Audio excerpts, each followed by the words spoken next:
I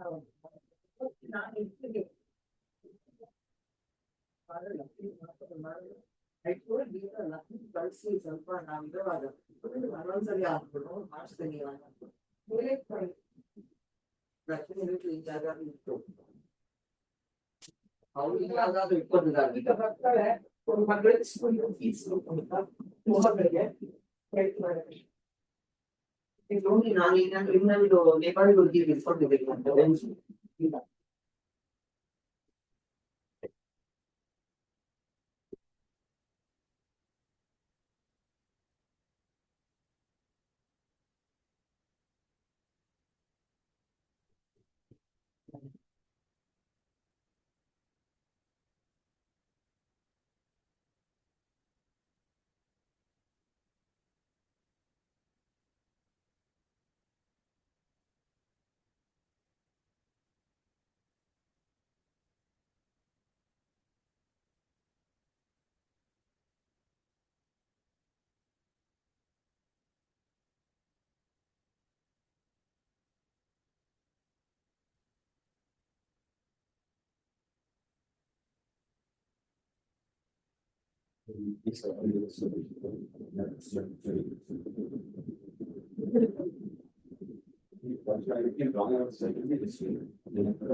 This way, and we got to do a stroke right here.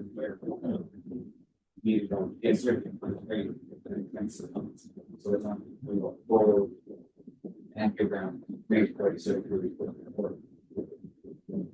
So everyone was good. And then all the documents was let the bad mind in the concrete years. If you had a bad news, this one, a friend of ours,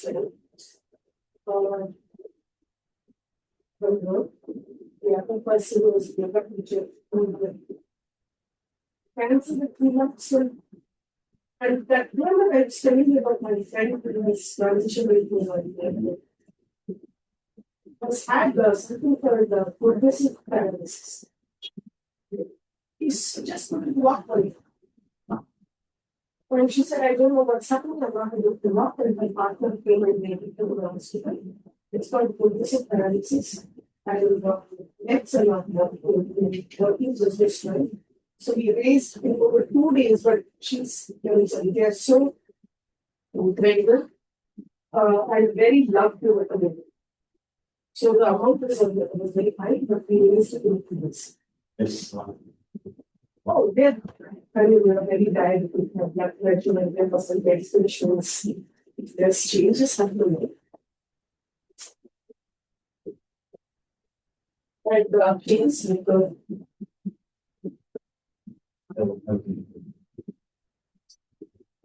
That's what filled my heart.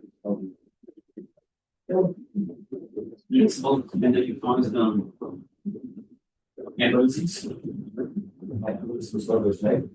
When you get surgery over here, was on his leg, and the doctor said he was smoking. The chance of doing a TR was very high. and that's what happened. How are we going? You do that, you know, once you never be done. And then down in the so I was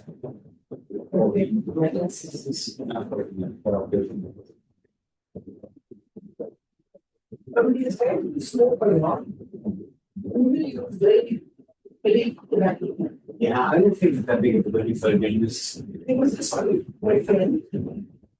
It's not the strongest tobacco. I would smell it from the country, go to be strong. But very dry, but very strong. So I think that the damage does too, very much damage towards and then the whole thing about every cigarette by name, it's the big thing about so good cigarettes, non-filtered cigarettes. But like the difference is there. But it's like it's still you're taking poison into your body. For me, But the right of person and my family was cousin brother used to be there in the Bay Area. And both husband and wife they got in both of them are in educated folks. He diagnosed with cancer, prostate cancer. I told him, keep being.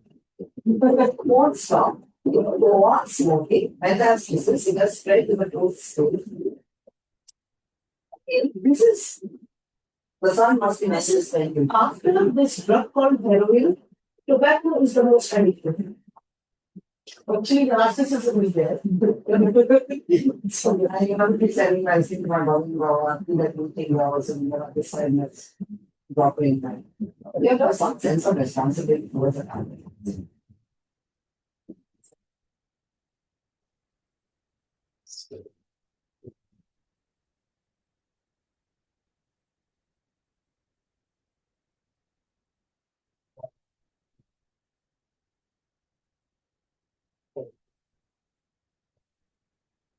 I don't want to spend no conversation.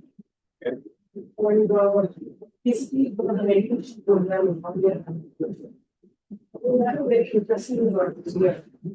We have a huge thing for people in this questions.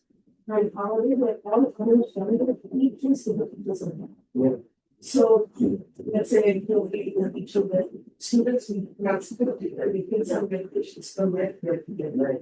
And they practice it, they're happy to share it with us. But they explore it, any of the grounded meditations, or they don't do any of this for the others. Maybe you can get a sent to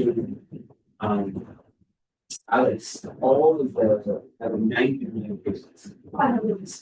I sent the link, it's on Google Docs, so I'll send it right now. Where all this stuff, if you go through all of the BP materials, and all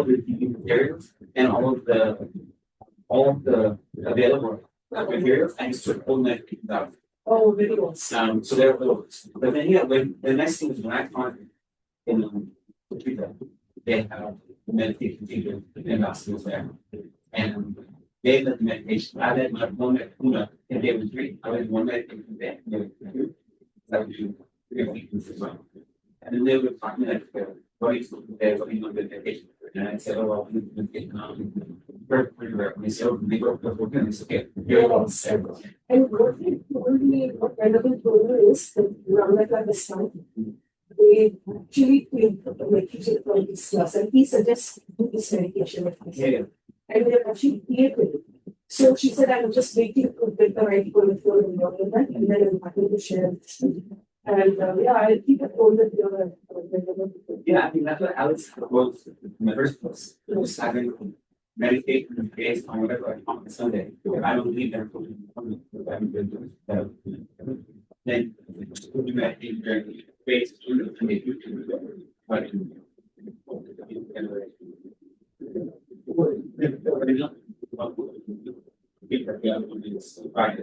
we are trying very hard to facilitators, both of them are having multiple things, so we can't medicine. yeah. They're having multiple things happening on medicines. And so this is, we are only happy on the So like I said, can the medication help to medicine? They are not happy. So Yeah. I'm not thinking the same since there's only one guy who's unique and that's the North Director, then you're going to this potential Sunday night. also the question now is the medication of Lazarus really, let's say, Alice or marketing or Nicole's they're all not doing many other things. So they're actually only reading the script. These leaders, the meditation leaders have a little more information. They can modify a little. The other people there are not attending any class, they're not studying the different small training. So we were talking about language training. And about that, there is not the same body to talk. So that's not their classes. That's their component. But then for them, they get so many more employments than us. So their medication leaders are either postgraduates or postgraduates. That's actually good. And Then it's different. Then you might comment, they need micrograins. Yes, that's very good. Yeah, myself, I don't think best is important, but I think having done some programs somewhere is well. But when meditation 101 is enough to lead most of that responsibility. That way you know, um, and having your own practice, obviously, so you know how to move around with the world. No, I know it's difficult. So it's a work in progress. So, I know this, but we start to do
Hello, everyone. We'll start shortly. Please keep your cameras on and wait for Venerable to join. We will start with 3 prostrations.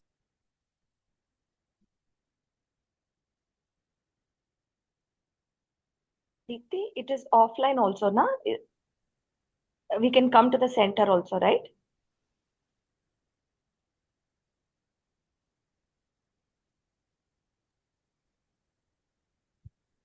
Hello?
Okay.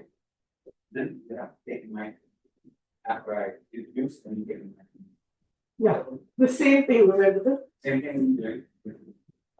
So what I'm going to tell the two things you know is that the first part when you do then the teacher could say the sangha. And then the sangha right. The teacher should say the sangha. And then you start to get that.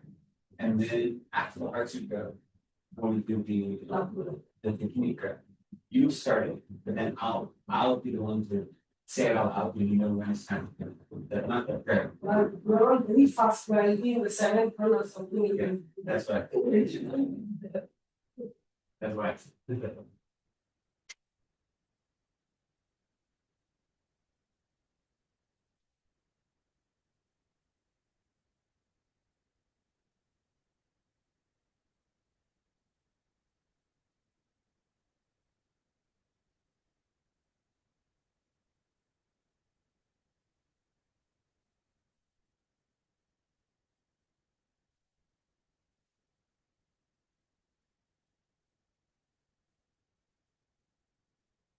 We're going to start shortly.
It's not my native translator.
Please get ready for prostrations.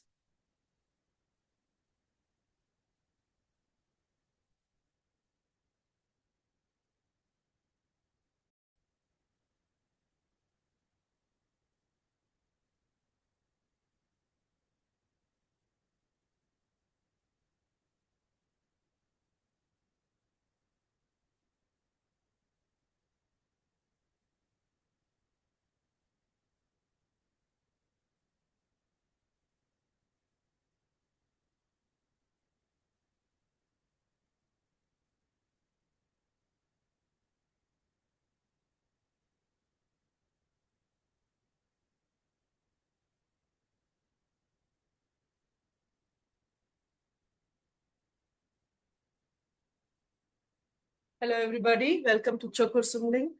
And thank you, Venerable, for coming here and teaching us today. Today is a very important and auspicious day because it is the last day we're completing the text today, the Wheel of Sharp Weapons. And it's a very important day. You've all been with us all this time. So it's very important and we all can be here. And at the end of the class, you all can talk to Venerable or you can write to him and thank him for teaching us this wonderful book. Thank you. Thank you, Deepti. Thank you, everyone, for joining us today. Let's take a moment to be very intentional with our space, with our minds. Whatever worldly activities we have found ourselves doing all day, whatever running around, whatever busyness has occupied our weekend so far, let's leave all that aside. Create a very strong, sacred space for our study and practice of Dharma. It doesn't matter where you are, whether you're here with us at the center or if you're at home, or anywhere you may be, create a very intentional space for yourself. And now in that space, let's generate a very strong motivation. Let's remind ourselves that the reason we are studying this text, the reason we are studying the teachings of the Buddha is not merely for our own benefit, but so that we might be of maximum benefit to others. We realize that if we want peace and happiness and contentment in our own lives, then the best way to go about experiencing those things is to dedicate ourselves to other sentient beings and to their happiness. So, in this way, develop the really strong motivation that this evening, the reason for me continuing to study and practice this text is not simply to benefit myself, but so that I might develop the wisdom and the skills that allow me to be of maximum benefit to other sentient beings.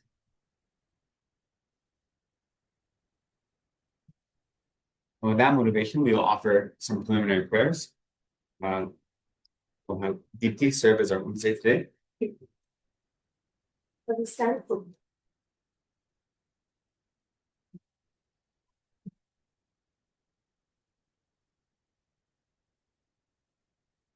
we begin with our prayers today with in the Golden Prayer Book.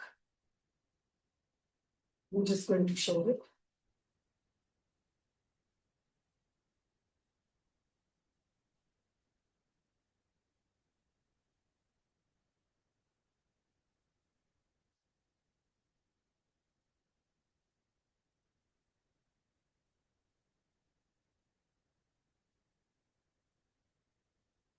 Just a minute. We start at page number 36, 34. 34. Sorry.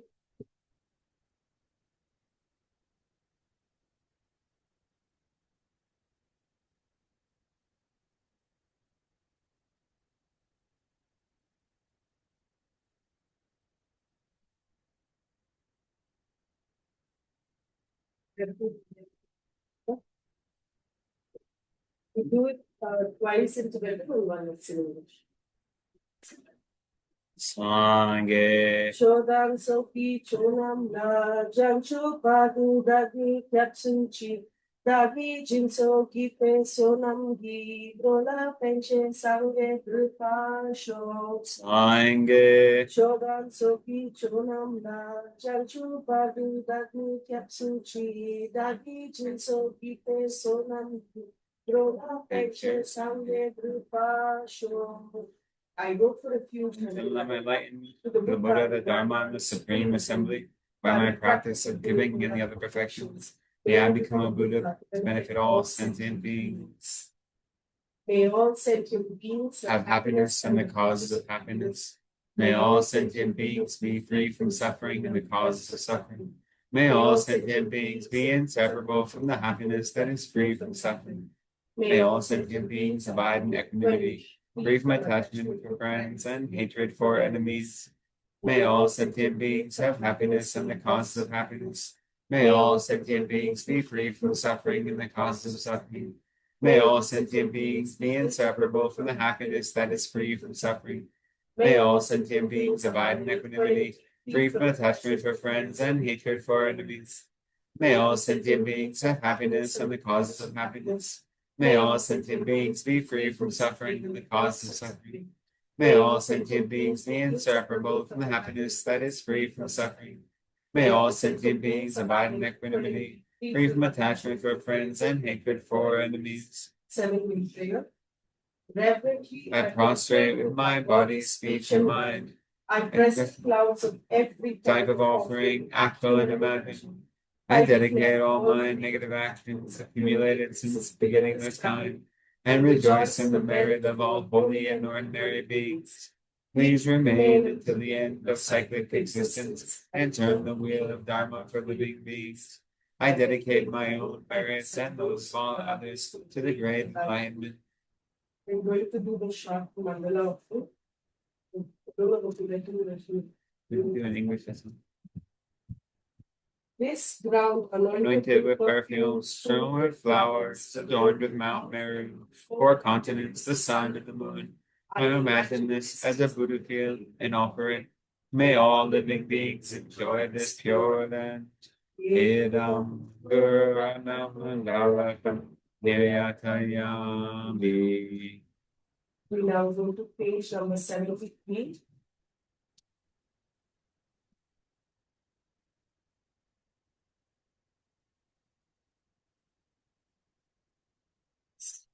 We are still teaching operations and we start with the place to shut it already.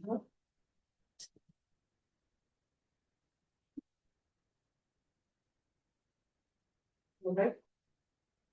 To the founder, the Thou endowed, transcendent destroyer, the one gone beyond, the foe destroyer, the completely perfected, fully awakened being, perfect in knowledge and in good conduct, Subhata and knower of the world, supreme God of human beings, be tamed, teacher of gods and human beings, to you, the completely and fully awakened one, the endowed, transcendent destroyer, the glorious conqueror, the subduer from the Shakya clan, I prostrate, make offerings, and go for refuge. To the founder, the endowed, transcendent destroyer, the one gone beyond, the foe destroyer, the completely perfected, fully awakened being, perfect in knowledge and in good conduct, Supata, knower of the world, supreme guide of human beings, imitate, teacher of gods and human beings. To you, the completely and fully awakened one, the endowed, transcendent destroyer, the glorious conqueror, the subduer from the Shakya clan, I prostrate, make offerings, and go for refuge. To the founder, the endowed, transcendent destroyer, the one gone beyond, the foe destroyer, the completely perfected, fully awakened being, perfect in knowledge and in good conduct, Sugata, knower of the world, supreme God of human beings to be named, teacher of gods and human beings, to you, the completely and fully awakened one, the endowed, transcendent destroyer, the glorious conqueror, the subduer from the Shakya clan, I prostrate, make offerings, and go for refuge. When, O amongst humans you are born on this earth, he paced out 7 strides and then said, I am supreme in this world. To you who were wise then, I prostrate. With pure bodies formed supremely pure, its bosom like a golden mountain. Fame that blazes in the 3 worlds, winner of the best, Lord, to you I prostrate. With the supreme signs, face like spotless moon, color like gold, to you I prostrate. Thus 3 like you, the 3 worlds are not, incomparably wise one, to you I prostrate. The Savior having great compassion, the Founder having all understanding, the field of merit with qualities like a vast ocean, to you, the one gone to thusness, I prostrate. The purity that frees one from attachment, the virtue that frees one from lower runs, the one path, the sublime pure reality, to the Dharma that pacifies, I prostrate. Those who are liberated and who also show the path to liberation, who feel qualified with realizations, who are precepts, to you, the sublime community intending virtue, I prostrate. Homage to the Supreme Buddha, homage to the Dharma refuge, homage to the Sangha, to all 3 ever devout homage. To all worthy of respect, bowing with bodies as many as all realms, atoms, and all aspects. With supreme faith, I pay homage. Do not commit any non-virtuous actions. Perform only perfect virtuous actions. Subdue your mind thoroughly. This is the teaching of the Buddha. A star, a visual aberration, a flame of a lamp, an illusion, a drop of dew or a bubble, a dream, a flash of lightning, a cloud. See conditioned things as such.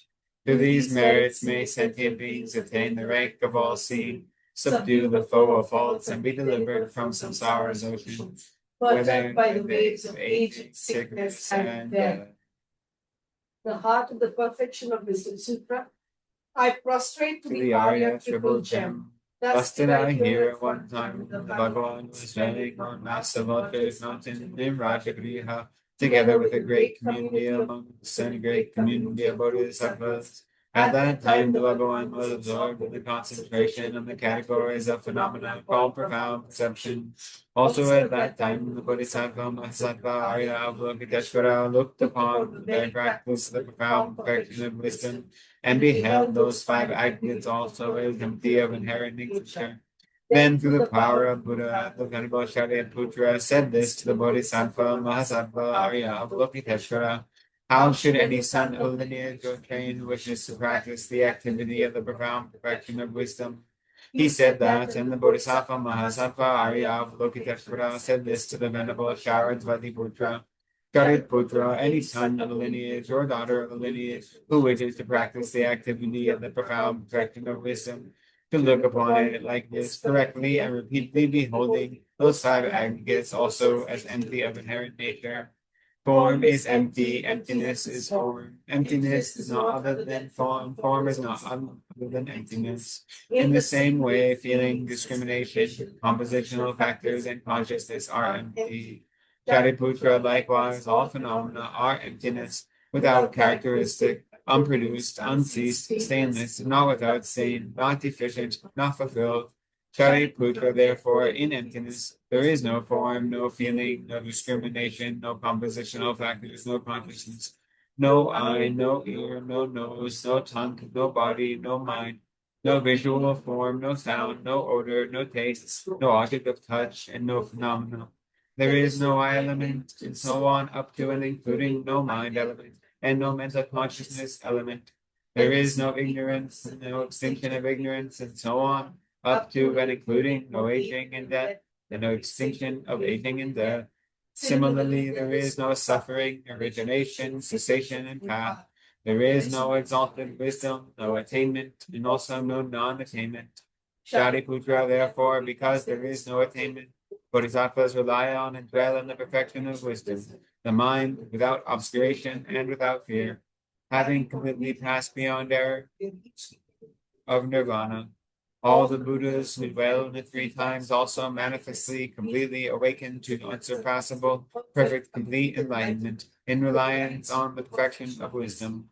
Therefore, the mantra of the perfection of wisdom, the mantra of great knowledge, the unsurpassed mantra, the mantra equal to the unequal, the mantra that thoroughly pacifies all suffering should be known as the truth, since it is not false. The mantra of the perfection of wisdom is declared. Dayata Om Gate Gate Paragate Parasam Gate Bodhi Swaha. Bodhisattva Mahasattva should train in the profound perfection of wisdom like that. Then the Bhagavan arose from that concentration and commended the Bodhisattva Mahasattva Arya Avalokiteshvara, saying, well said, son of the lineage, it is like that. It is like that. One should practice the profound perfection of wisdom just as you have indicated. Even the Tathagatas rejoice. The Bhagavan having thus spoken, the Venerable Sharadvatiputra, the Bodhisattva, Mahasattva, Arya, Avalokiteshvara, and those surrounding in their entirety, along with the world of gods, humans, asuras, and Gandharvas, were overjoyed and highly praised and spoken by the Bhagavan. We will now do the prayer for the lion faced Dakini. I prostrate the gathering of the Dakinis In the three chakras who abide in the holy yoga of using space, by your powers of clairvoyance and magical emanation, look after practitioners like a mother her child. Akasamarata Shadara Samaraya Pe, Akasamarata Shadara Samaraya Pe, Akasamarata.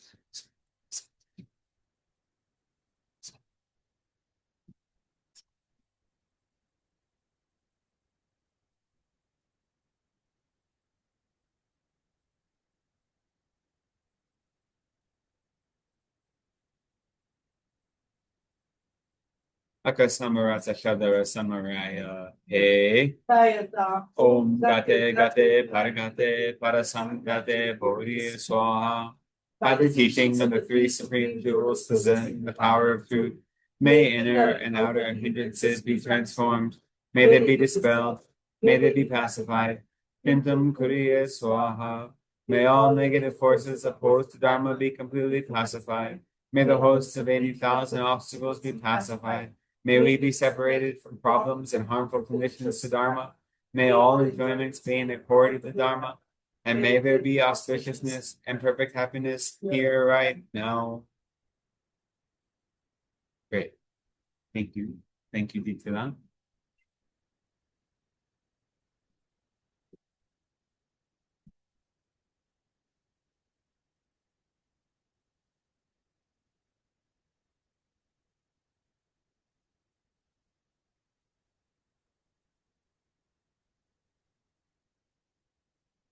Again, thank you for joining us today.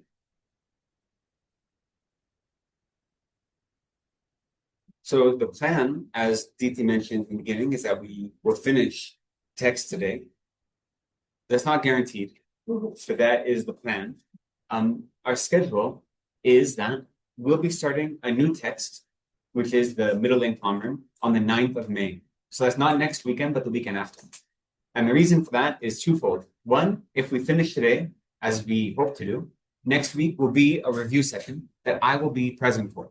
So the whole point of next week in that case will be for all the students to go through the text on their own and to come to class with questions that we can go over any part of the text, any questions you have about the text, and any questions about practicing, right? How to take this mind training text and make it important in your everyday life. So that will be the goal for next week's class. Now, if by some chance I don't finish the text today, then next week, the beginning of the class, we'll be finishing the text, and we will then have half class for completing the text and half a class for review, right? So in either case, next week will be the end of this program entirely for now, right? So that's the plan. We'll see, what they say about plans. We'll do the best we can.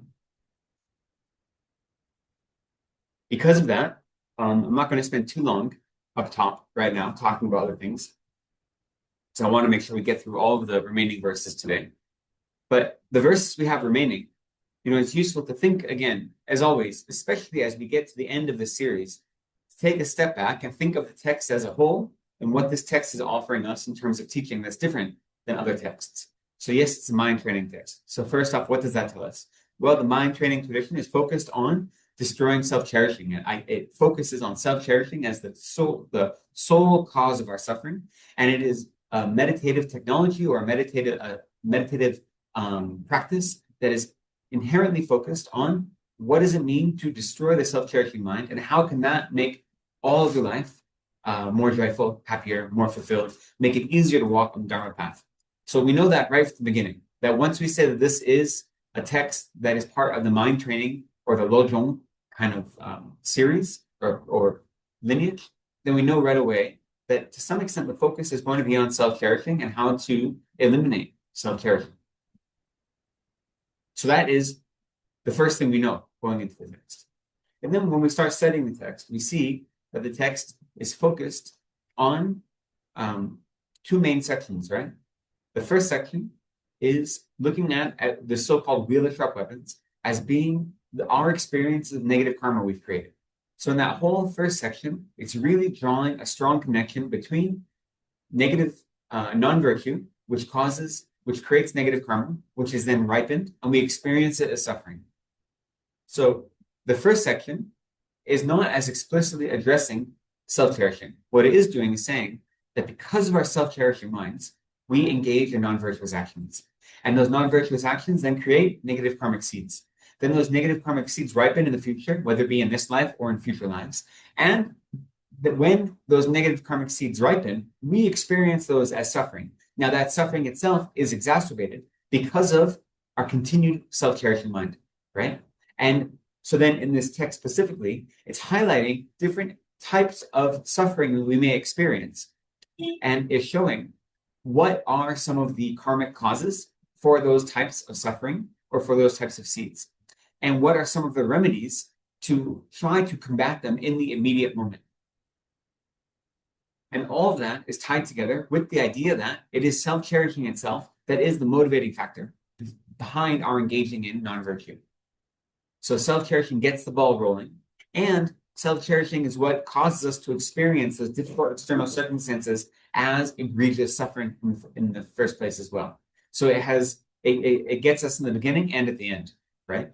Because we're going to experience difficulties in our lives, right? We're going to experience difficult external circumstances. That's the truth of being a samsaric being. But experiencing physical difficulties, external obstacles, all of these things is one thing. There's a type of core suffering that we can't avoid as beings that are living in samsara. But what we can avoid is the additional suffering we add to that. And that additional suffering comes from our not understanding the nature of reality. And it comes from our self-cherishing mind that says, I don't deserve to suffer. I should be doing things for my own benefit. I should be seeking out my own happiness. I should be doing whatever I can to be receiving profit and gain in this circumstance. And therefore, anything that counteracts that self-cherishing mind, we take it as even more egregious suffering than it is. So whatever the external circumstances are, we multiply them and make them worse through our self-cherishing mind. So that is how the self-cherishing mind is the cause, and it also is the multiplier to make our experiences of difficulties and suffering even greater. So the first half of the text is giving us that connection. Part of the reason I think that's so important, and that's an uncommon aspect of this text, is that mind training isn't separate from all the other teachings of the Buddha. Okay, mind training is this one technique to use as a way to study the teachings and put them into practice. And so it's not often that you find a text that takes mind training and focuses it on karma specifically. So it's really helpful for us to look at karma through the eyes of mind training, because that teaches us not only a better understanding of karma and a better understanding of how our self-cherishing mind is the thing that is causing our experience of suffering, but it's showing us how we can use our mind training practice and apply it to every different stage of the path, all the different meditation topics. So this is only going through karma, right? But you can see how you can use mind training as a lens through which to view all of your other teachings that you receive. So that's the first half of this text. Then the second half of this text is looking directly at the self-cherishing mind and the many ways the self-cherishing mind infiltrates our everyday life. And it does it in sneaky ways. It's not so obvious to us as to say, I think my happiness is more important than your happiness, and therefore I'm going to seek that out at your expense. The self-cherishing mind isn't that obvious. If it was, it would be very easy to uproot it, right? But no, it does all of these sneaky things. That's the difficulty with it. So the second half of this text is showing these many different ways we might be following the self-cherishing mind without realizing it. So it's pointing to all the ways that we are hypocritical, that we are really pursuing our own goals alone, our worldly goals, and yet we say we're doing something else. And the reason that it points out all these examples isn't so we feel bad about ourselves, but it's so that we can actually recognize self-cherishing mind when it comes up. If we're not honest with how the self-cherishing mind is affecting our lives, we're never going to be able to stop it, right? So the second half of the text is showing us that. And where we are in the text now is in that second half of the text, the way it is worded is as a series of appeals to Yamantaka, who is, the destroyer of death. He is a very wrathful, fierce Buddha, who is the embodiment of wrathful or fierce wisdom. And so it's a series of verses appealing to Yamantaka to destroy my self-cherishing mind, because I recognize the self-cherishing mind is the cause of all my suffering.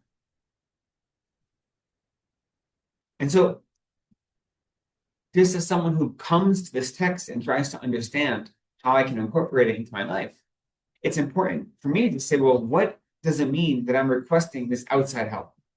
And so much of the Dharma, over and over and over again, we're taught, you have to do this yourself, right? The Buddha can teach us the path, but the Buddha can't get rid of our afflictions. The Buddha can't give us his realizations. So then why do we make these requests to Yamantaka or to any Buddha for that matter? And does that contradict the fact that we are responsible for our own happiness and our own suffering? And so the answer to that is that no, of course not, right? They're not contradictory. Because when we make these requests throughout this whole second half of this text, from around verse 50 or so up to where we are, we're on verse 97. We've gotten through verse 96 so far. This whole section, we're not actually expecting the work to be done for us, right? What we're doing is recognizing that Yamantaka, as the embodiment of ferocious wisdom, is embodying the type of characteristics that we need in our life to overcome our self-cherishing mind. Now, if we say the Buddhas are all around us all the time, constantly sending their blessings, right? And we're not receptive to them. We may intellectually be receptive to them, but our minds aren't receptive to them because we are filling our lives with worldly pursuits. You know, there's a very famous story of a Sangha who was meditating on Maitreya, right? And I won't repeat it here, but he was meditating for 12 years and he kept becoming dejected because he was never getting any visions of Maitreya. And finally, after all these 12 years, he showed compassion to a dog, an old dog, who had this infestation of worms. And in that moment of selflessness, it broke through whatever obstacles he had, and he could see Maitreya. The dog transformed into Maitreya. Yeah. So like that, the Buddhas are offering their blessings and their wisdom and their advice all the time. And yet we need to make ourselves receptive to those blessings, to their advice, to their guidance. And so by tapping into our own capacity to embody ferocious wisdom, that helps us receive the strength we need to overcome our self-cherishing mind. So the reason we direct these prayers to Yamantaka isn't because we think that I don't have to do anything besides pray. If I pray hard enough, he's going to come and take care of all my problems. He's going to make everything fine for me. That's not, right? We don't believe that. That's not possible. We have to do the work ourselves. The Buddhas can show us the way. The Buddhas can give us their guidance, their strength, their support, right?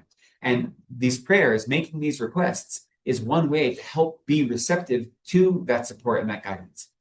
So it's not contradictory. This isn't the expectation that some external power is going to do all the work for us, that all we have to do is pray, and then by praying alone, that's going to be enough to get rid of our self-cherishing mind. It doesn't work that way. But what it is doing is it is part of our practice, right? So prayer like this, especially aspirational prayer, is really important because it's acknowledging that I have been living in samsara since beginning this rebirth, following these bad habits, and I have not freed myself yet. Therefore, I need to be doing something different, right? So by engaging in this aspirational type of prayer, what you're doing is saying, I need help beyond myself to realize how to accurately practice the teachings that were taught by the Buddha to make my life free from self-cherishing and self-grasping and to achieve freedom and Buddhahood.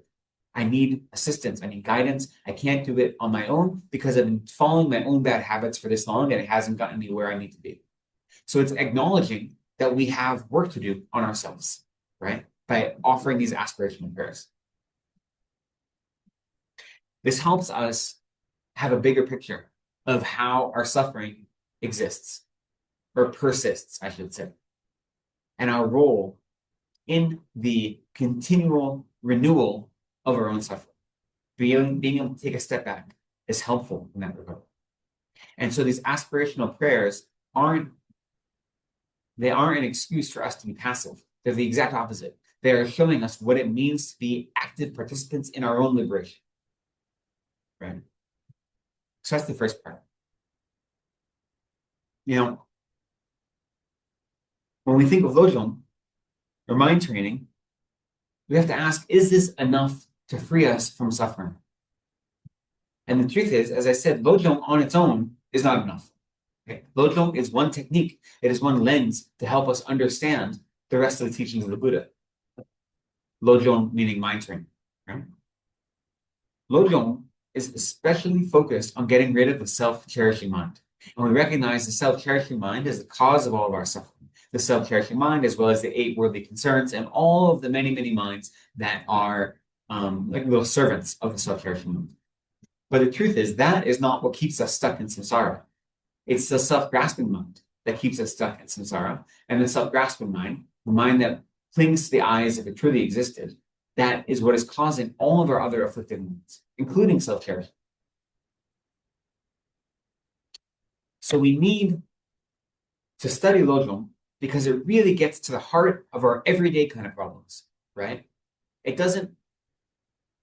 So the self-cherishing mind, the antidote to it, is the mind that cherishes others more than ourselves. And this is part of the way to develop a mind of bodhicitta, a mind that is aspiring to Buddhahood not for one's own benefit, but for the benefit of others, right? So these are the antidotes to the self-cherishing mind. But they are not bodhicitta, even conventional bodhicitta, doesn't actually make it impossible for the self-cherishing mind to continue. Even bodhisattvas, before they achieve the 8th ground, still have very subtle self-cherishing, or it's possible for them to. Okay. So even though they have bodhicitta, it's possible to have very subtle self-cherishing. So we need to, as we study mind training, use it as a technique that we can analyze all of the other teachings of the Buddha. So in our tradition, that is a means of focus on the stages of the path, or for studying Bodhicharyavatara or another text like this, all the different activities of a bodhisattva. So we use mind training in such a way that it isn't a static practice, that we learn one thing and then that's it. Mind training is a technique that we apply to everything we study, right? It is a lens through which we view the rest of the teachings of the Buddha. So we combine it with every other topic, which is why a text like the 37 Practices of Bodhisattva, that Geshe Tobe Sampo, is so wonderful, because what he's doing in that text is specifically taking the mind training tradition and combining it with all of the stages of the path as taught by Atisha and Shetso Papa, right? So he's doing some of that work for us. He's showing us the ways it can be done. And very similarly, in the first half of this text, it is doing the same thing. It's only applying it to karma, but it's giving us a hint of how we can do this. So on its own, mind training isn't enough. If only you practice mind training and nothing else, then that's not going to lead you to Buddhahood. That'll eliminate your worldly suffering, right? Or your experiences of worldly suffering, let's say. Or it'll go a long way in that direction.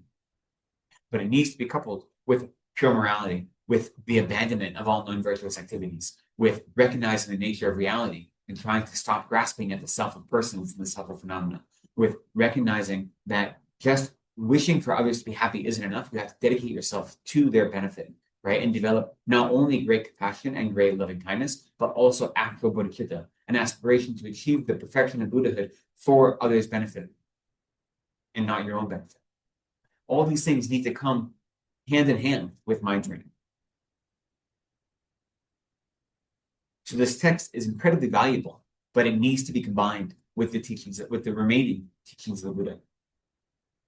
And that leads us to the topic we're going to get to today, is thinking about how to combine mind training with an understanding of emptiness, right? So as the second half of this text, as I said, in the big outline, the larger outline in this text is that the first part of the text is dealing with conventional bodhicitta and all the practices associated with conventional bodhicitta. And the second part of the text, which is shorter, is dealing with ultimate bodhicitta. So ultimate bodhicitta is the realization of emptiness that exists in the continuum of an Arya, of a Mahayana Arya being, right? That's what we mean by ultimate bodhicitta. Really, it really just means the understanding of emptiness and applying that to our everyday life. Now, that first section on conventional bodhicitta is what we've already been talking about, that has the two subdivisions of studying karma and making these appeals to Yamantika.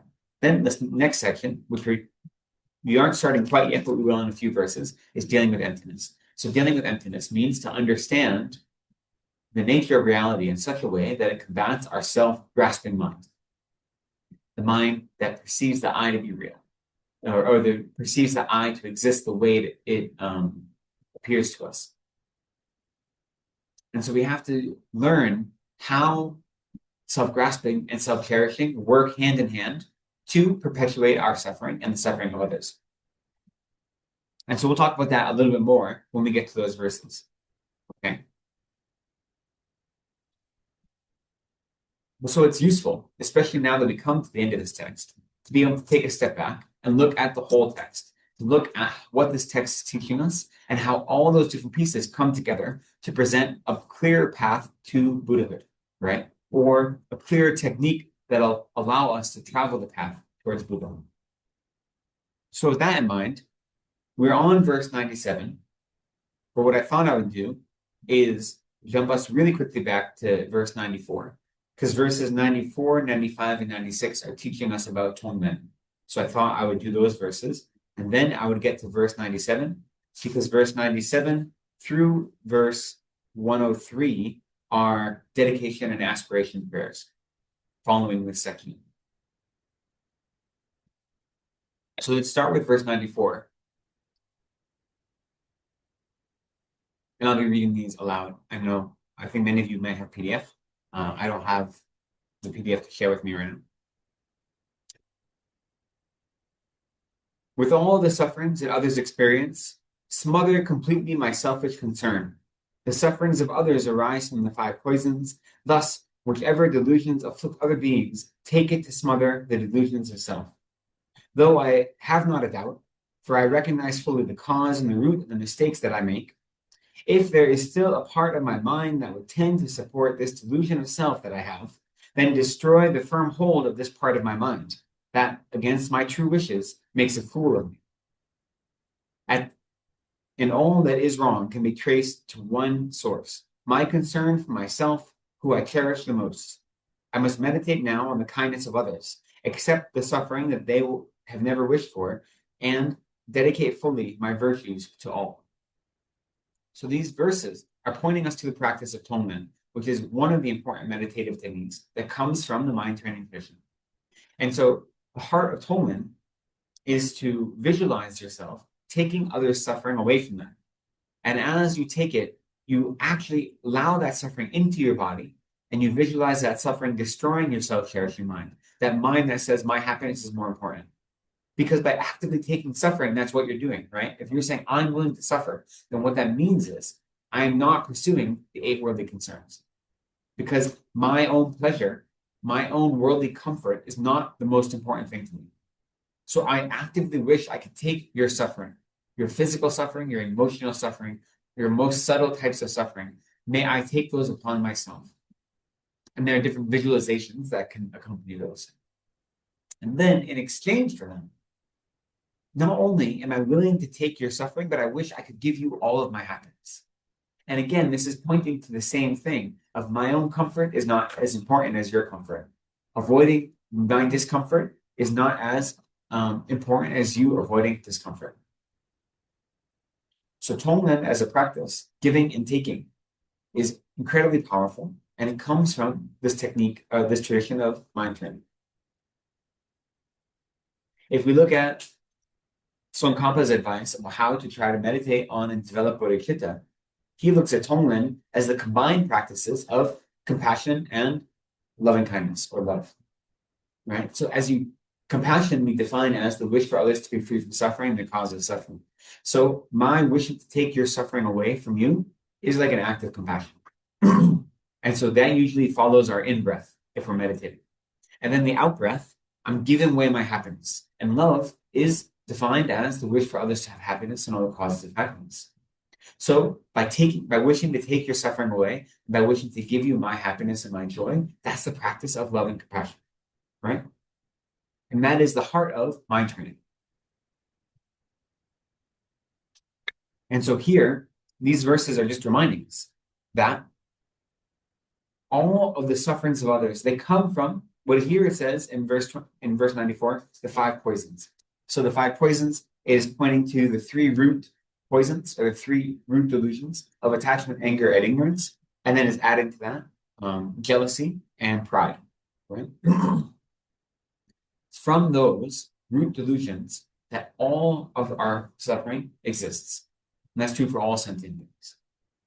And so when I recognize that all the harm others cause, all the violence they cause, all the emotional catastrophes that they create comes from their own suffering. So I wish to take that suffering upon myself. And I use that suffering, here it says, to smother the delusion of self. And what that means is my own self-cherishing mind that is prioritizing my own happiness. If I'm actively wishing to benefit others, I can't have that at the same time as a mind that says my happiness is most important. Right? And there are very small ways we can practice this in everyday life, never mind in meditation.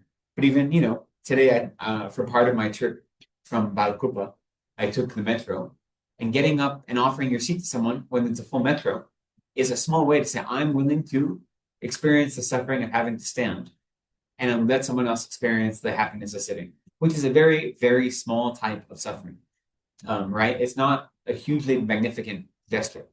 There's even signs on the metro that says you have to do this. But if you do it willingly and joyfully, that is a way to say my happiness isn't what's most important right here. I'm willing, even though it's a small suffering, it is a suffering, right? To have to stand and be crowded in the metro. I'm willing to do that small token activity. And it may seem small, but the way we create new habits is by doing these small things, right? These small things add up because it's not a matter of our activities as much as it is a matter of creating new habits, creating new mental habituation that is always guiding us towards benefiting others more than ourselves. So whatever small activity we can do, external or internal activity, even if it's 10 minutes of meditation a day only, what we're doing is creating this new mental habit, which is why mind training, Lojong is so powerful. Tonglen is so powerful as a meditative technique. When I'm meditating and doing Tonglen, I don't actually believe that I can take your suffering away from you, right? And I don't actually believe I can give my happiness to you. I know I can't do those things. But what I'm doing is conditioning my mind to want to do them. So that conditioning is what's most important. Because then when I'm in a situation where I have to choose, how am I going to act? Am I going to act out of a mind that's focused on me or focused on you? My instinct is going to be a mind focused on others. So the Tonglen practice itself is reconditioning our minds to always point towards cherishing others more than ourselves. That's why it's important. And here in verse 96, as it says, all that is wrong can be traced to just one source. That one source being the mind that cherishes myself. Okay, so that's a little bit reviewing the verses we did last week. Now, as I said, these next verses, starting with 97, are going to be both dedication as well as aspirational prayers. Because so these are still addressing Yamantika, at least in some vague way, right? Thus, accepting ourselves all deluded, non-virtuous actions that others have done in the past, in the present, and in the future, with mind, speech, and body, may the delusions of others, as well as my own, be the favored conditions to gain my enlightenment, just as the peacocks eat poison and thrive. So here, in the very beginning of the text, as we remember, we compared the practice of Bodhisattva to the life of a peacock, which is to say that we recognize that we take suffering, we take all the things that are obstacles to our path, and we use them to fuel our path towards Buddhahood. In the same way that we believe, or this mythological belief, that peacocks eat poisonous plants, and due to those poisonous plants, they have their beautiful colors, right? So the reason that peacocks are so beautiful is that they have developed a system to consume poison and transform that poison into nutrients, right? And so we need to do the same thing, which is to say we have to look at our experiences of suffering. We recognize that the suffering comes from non-virtuous activity. And so we're not trying to create new suffering. We have enough.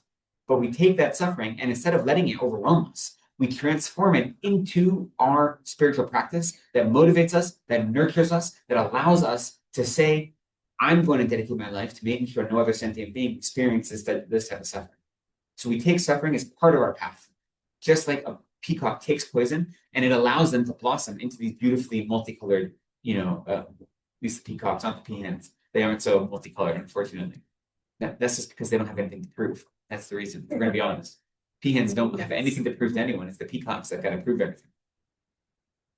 Anyway, gender politics of animals aside.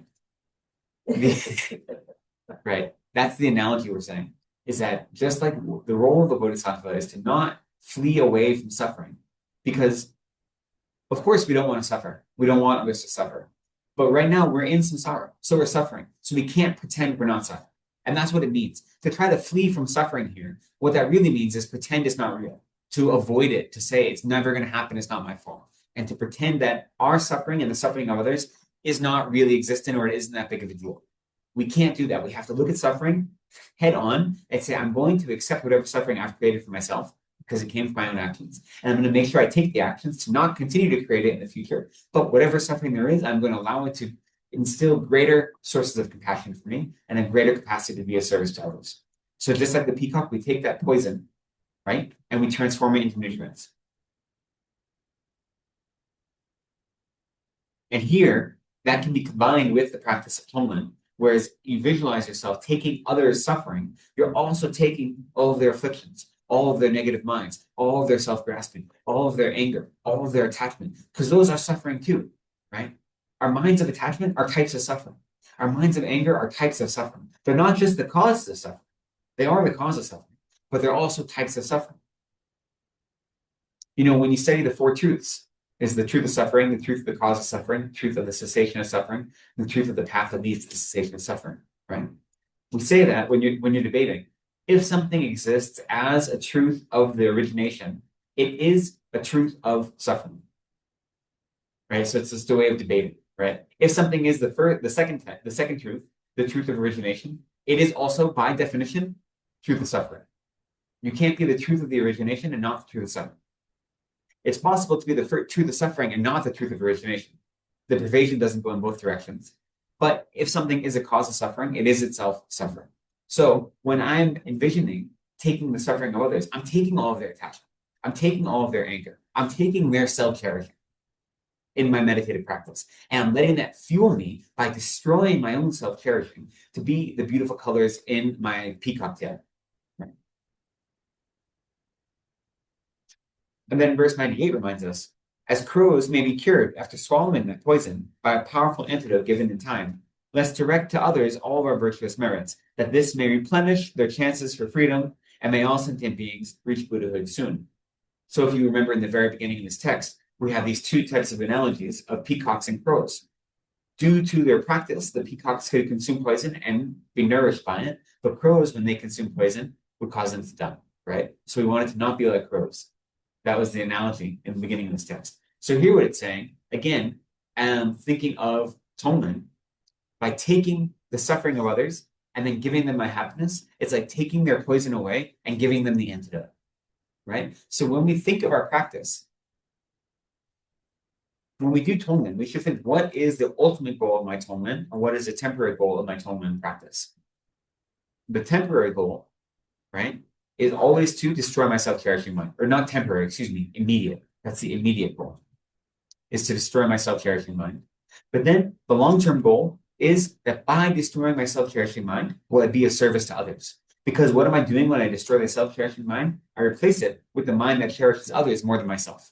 And then once I act on that mind, then I'm actually bringing about others' well-being, right? So I take away your poison and I give you the remedy to whatever poison you've already eaten, you've already consumed. So these two verses, 97 and 98, are just further analogies for what it means to practice Tonglen, and they are aspirational prayers. That if we have 94 through 96 saying this is how to practice Tonglen, giving and taking, then this is a way of saying, may I aspire to do this in a meaningful way. So continuing with 99.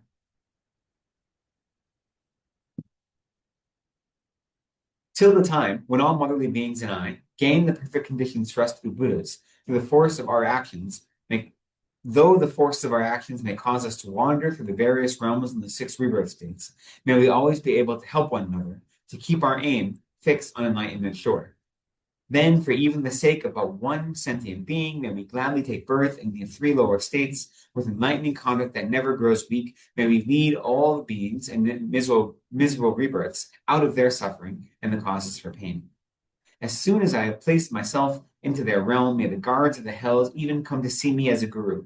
May the weapons of torture that they hold turn to flowers. May all harm be stilled, peace and happiness grow. May even the hell beings develop clairvoyance and take higher rebirths as men or as gods. By developing strongly the wish to be Buddhas, may they pay back our kindness through heeding the teachings and regard us as gurus with confidence and trust. Then may all sentient beings of the 3 higher rebirths perfect meditation on egolessness. In this way, may they realize the non-self-existence of worldly involvement and freedom as well. May they place concentration on both of these equally, seeing their natures as equally void. So all of these are aspirational prayers or dedication prayers almost, right? So whenever we complete a practice, we have these prayers of dedication. It's saying, may this practice have these results, not just for myself, but for others. So all of these verses are summing up those results. So for as long as I'm still in sentient, as long as I am still in samsara, and as long as other sentient beings still exist in samsara, so until samsara is empty, for that long, may I engage in the activity to help others be free from samsara, right? Whatever state they're in, whether they're reborn as a human or as any of the 6 realms of rebirth. May I always work to free all sentient beings, even those who are suffering the most extreme types of suffering, which we say are the hell beings, right? So here it's saying, even for those hell beings, even for just a single hell being, may I work tirelessly and countlessly, right? In the Lama Chopa, in the Guru Puja prayer, in the end, there's a Lamrim prayer, and there's different verses for each of the 6 perfections. And the perfection for effort, for vigilance, for joyful perseverance is, even for the sake of one sentient being, may I spend countless eons in the deepest hells of Avicii. And through that practice, may I perfect the perfection of joyous perseverance, right? That sounds outrageous, right? It sounds outrageous to us. But if we're able to really get rid of the mind that prioritizes my happiness as most important, and I replace it with the mind that prioritizes others' happiness, and then eventually bodhicitta, then of course I will do anything in my capacity to bring others to happiness, even if that means taking suffering on myself, right? So here this is reminding us of that. And then, as we say, how do these other sentient beings become free from suffering and become Buddhists themselves? It isn't simply by my presence. It isn't simply by my wishing. May they themselves develop clairvoyance. May they themselves develop the mind that realizes selflessness. May they themselves develop all the antidotes to suffering. So it's not simply, may I pray for them and, magically touch them with a magic wand and they're free. No, may they themselves develop all of the meditative realizations that will lead them to happiness. And then the last verse I mentioned, 103, may all sentient beings of the 3 higher rebirths. So now, we talk about the 6 realms of rebirth with the 3 lower types of rebirth of the animal, hungry ghosts, and hell beings. There's 3 upper types of rebirth as humans, demigods, and gods. And then, those are all in the desire realm. There's also the form realm gods and the formless realm gods who are considered to be god rebirths as well. Of all of those, we have many discussions about the perfect human rebirth, how we idealize birth to be born as a human, because it gives us the right combination of suffering that motivates us to practice, but intellectual and emotional capacity to actually engage in meditation practice and spiritual practice, right? The lower realms, the suffering is so egregious and so overwhelming, they don't have any time to practice any sort of spiritual life because it's too overwhelming. So our first requests or our prayers, our aspirations are for those beings who are experiencing those really gross, extreme types of external suffering. May they be free from them. But then we say the beings in the upper realms, they also are experiencing suffering. And we often say that, their lives are pervaded by worldly happiness and often by jealousy as well, which makes it so they don't have any interest in pursuing spiritual practice, right? So may the upper realm beings develop realizations of emptiness. May they develop meditation on egolessness here, so selflessness. May they realize the non-self-existence of worldly involvement and freedom as well. So what this is translating is, may they realize that samsara and nirvana are both empty of truly existing.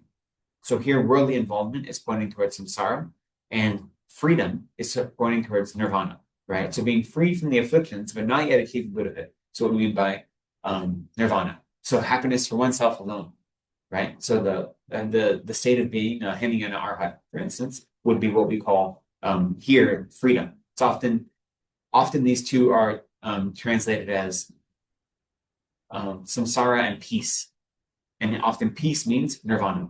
May we realize that neither samsara nor nirvana are truly existent, and that they are not the actual goals of our practice. Nirvana is not the goal of our practice. Buddhahood is the goal of our practice, right? So we have to bring this idea of selflessness and point it not just at our everyday lives, but out of all of our experiences of existence, of both samsara and nirvana.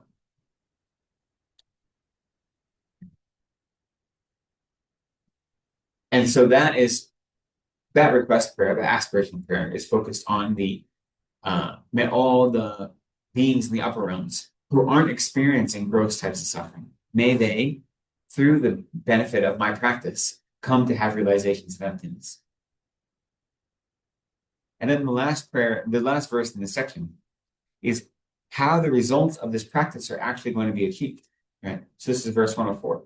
And it says, if we practice these methods, then we shall soon overcome our true enemies, selfish concern and self-love. If we practice these methods, shall overcome also false concepts of ego, which we hold to be real. Thus, by the joint meditation on egolessness and on the non-dual wisdom of voidness and bliss, how can anyone not gain the causes to win a Buddha's physical body and its fruit, Buddhahood? So what this verse, 104, is showing us is just saying that through this practice of combining of understanding of emptiness with bodhicitta, then we will achieve freedom for ourselves and for all sentient beings.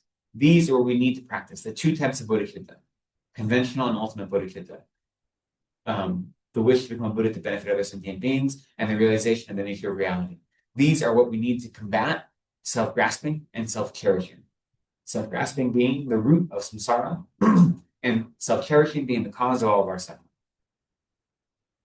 So this verse is kind of just summarizing. These methods being the methods that have been taught previously in the previous 103 verses. The methods of identifying our self-cherishing mind in all of the many permutations that it may have, and then recognizing all of the way that it causes us to experience suffering, then all of the secondary causes or the actions we take due to our self-cherishing mind that bring about that suffering, and all of the antidotes or the counterbalancing actions we can take to prevent those types of suffering, right? That's what we've been discussing in the previous 100 or so verses. So through this method, may I perfect the meditations on bodhicitta and emptiness, which will allow me to become a Buddha and to usher all sentient beings into Buddhahood. Okay, so this is why I said we may not actually end today as we are goal. So we still have quite some verses left. Now the next section is a section on emptiness. It does feel like this text is almost two separate texts, right? Because we have this whole aspiration and dedication, and then it's like, oh, by the way, here's an additional 20 verses on emptiness, just to remind you that you have to focus on this, okay? Now look, I'm going to go through these verses quickly. Even if I had more than 50 minutes, the goal is still to go through these verses quickly, because what these verses are doing is they are all talking about emptiness, but just in slightly different ways, right? So I'm going to go through them quickly, but that's the reason we still have one more class. That any questions or doubts or specifics, that's the point of next class, right? To get all of our lingering doubts clarified. So I don't know if I'll be able to cover all of these verses today, which had been the goal, but in any case, just so you know, verses 105 all the way through 116, those are talking about how all appearances are empty, okay? And then verse 117 is talking about how the mind is empty. Verse 118 is how appearances and mind exist in a non-dual relationship. So they're both empty. And then, excuse me, that's 118. Yeah, 118. And then 119 is the final dedication.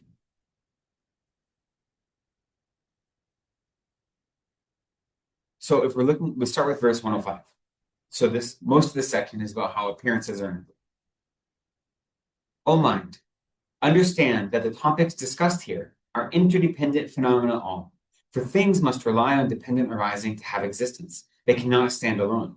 The process of change is alluring like magic, for physical form is but mental appearance, as a torch whirling around seems like a circle of flame. So, when we talk about emptiness, I often say, for most of us, the immediate way to try to understand emptiness and how we can apply it to our everyday lives is the recognition that the way we perceive reality, including the way we perceive ourselves and all of the other phenomena around us, is not the way it actually exists, right? And that understanding that small thing points us in the direction of emptiness. That things exist, but they don't exist the way I perceive them to exist. Because my perception of reality is due to my own afflictions. Because I perceive things to exist as if they were inherently existent, as if they truly existed. So that perception, which is a perception, that non-dual perception, it lasts until we're a Buddha.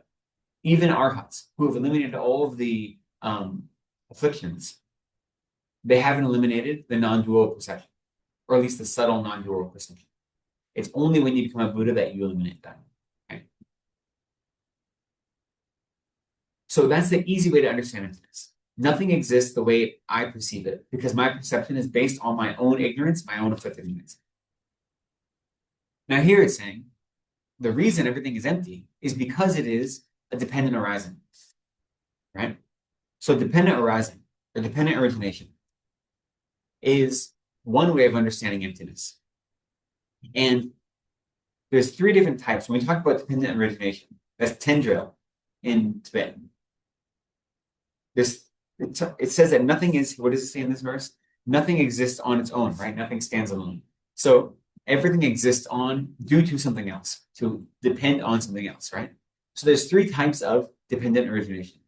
There are 2 types that are considered coarse dependent origination, and then there's subtle dependent origination. Really, you could say coarse, middling, and subtle if you wanted to. The coarse dependent origination says that everything exists independent upon its cause, right? Its causes and its conditions, not just its cause. Everything exists independent on its cause and conditions. So nothing is inherently independent because it needs to depend on something other than itself, which is its causes and conditions. So that's the coarsest way of understanding dependent origination. And that isn't the same thing as emptiness, right? Because even non-Buddhists can accept that, at least in a worldly sense. They may not accept subtle impermanence, but they'll be able to accept that a seed turns into a plant or a sprout, right? Then the second type of dependent origination is that everything exists independent upon parts and a whole. So a whole is always dependent on its parts. And there is nothing that is partless. Nothing exists that is without parts. And so therefore everything exists in dependence on its parts, right? When you use this kind of analogy to try to understand emptiness, that's one of the most common, that we say nothing exists as either inherently one with its parts, or inherently different than its parts. And you have the analogy of the chariot, right? And then the different ways of breaking down. And we use it to say, the chariot is used as the example to look at the self, the idea of a self, and the 5 aggregates that make up the basis upon which we impute the self. So we say this I, if it truly existed, it would either have to be one with the 5 aggregates, inherently one with the 5 aggregates, or inherently separate from the 5 aggregates. And there's a whole series of logical explorations you can do to show that it's neither of those things, right? So that's the second type of dependent origination. Whole being dependent on its parts, with recognition that there's nothing that's partless. But even that isn't the most subtle. So the most subtle type of dependent origination, and this is uncommon to the Prasangika Madhyamikas, right? To the highest philosophical view that was taught by the Buddha, and as clearly explained first by Nagarjuna after the Buddha himself, and then further clarified by Dharmakirti and Chandrakirti, and eventually Tsongkhapa, is that everything is dependent upon being merely imputed or labeled by the mind, a mere imputation of the mind. All phenomena exist as being is independence on being merely imputed by the mind. So these 3 things are the ways we understand dependent origination. And the first 2 help us get to eventually understanding the third, right? The first 2 are coarser types of dependent origination, the last one being the most subtle. And these help us understand what it means that nothing can exist on its own. Nothing can exist independently. And so when we say nothing can exist independently, that's saying nothing can exist inherently or truly. So things exist, but not the way we perceive them to exist. We perceive things to exist, especially if we're talking about the self, for instance, right? We perceive the self to exist as permanent, as solitary, as independent, right? That's the coarsest type of self-grasping. We grasp at the self as if it were permanent, and it was solitary, and it was independent. Another type of coarse self-grasping at the self of persons is we grasp at the self as if it were self-sufficient and it were substantially existent, that it exists on its own without any sorts of causes or conditions, right? And that it's not dependent to understand any phenomena other than that self on its own. That again is self-grasping, coarse grasping at the self of persons. Then the more subtle type of grasping of the self of persons is we look at the self of persons as if it were inherently existed with not being merely imputed by the mind, but instead being composed of its own characteristics. Established rather by means of its own uncommon characteristics. So these are the different ways we perceive the self of persons as if it were existing, the subtle and the coarse ways that we perceive it as existing, right? So when we say something is a dependent origination, it means it can't exist in any of those ways. It has to exist independent on things outside of itself. It doesn't exist the way that we perceive it to exist, because we perceive it as if it were independent entirely, self-arisen, without any causes, without any conditions, without any external factors. And this goes for the self of persons and the self of phenomena. In the Prasangika system, the only distinction between the self of persons and the self of phenomena is the object upon which you're focusing, right? So if we say that the self, the perception of self being inherently existent is is grasping at the self of persons. And anything other than a person grasping at that as being inherently existent is the grasping at the self of phenomena. So if I grasp at this cup as being inherently existent, that's the grasping at the self of phenomena of this cup. That's the only distinction between grasping at the self of person and phenomena. In the other systems, they have different definitions. But the Prasangika system says the grasping is the same. It's grasping at phenomena as if it were being truly established by means of its own characteristics. But the object you're focused on, whether it be a person or anything that exists that is not a person, those are the two categories. If something is either a person or anything existing that is not a person. Depending on what you're focused on or observing, the grasping is the same, but it's the object of observation that's the difference. I know this is a lot, right? Emptiness in 50 minutes is not going to happen. But the point is, we're recognizing in this verse specifically, we're reminding ourselves of what it means to be dependent origination, to be a dependent phenomenon, or interdependent origination. Okay? 10 drill. Nothing can stand on its own. In order to exist at all, it has to be dependent on other phenomena. That's the important thing to remember here. There are other schools that use this argument to try to prove the opposite. They say that because things exist on other phenomena, it means that they have a self that is permanently existing. It's very strange, their arguments. They don't make any sense. We have to debate them. There are some schools, there are some non-Buddhist schools that say that, for instance, since the inherent, the self of the result, how do you say? Sorry, I'm trying to translate into English. They say that since everything is inherently existing, that the inherent nature, that's it, the inherent nature of the result exists at the time of the cause. So if you say that there's a sprout and a seed, right? They say that the inherent nature of the sprout, which is the result, is the same inherent nature as the seed, and it exists at the time of the seed, except in a latent form. And therefore, at the time of the cause, the result already exists. It just doesn't exist in a way that is perceptible.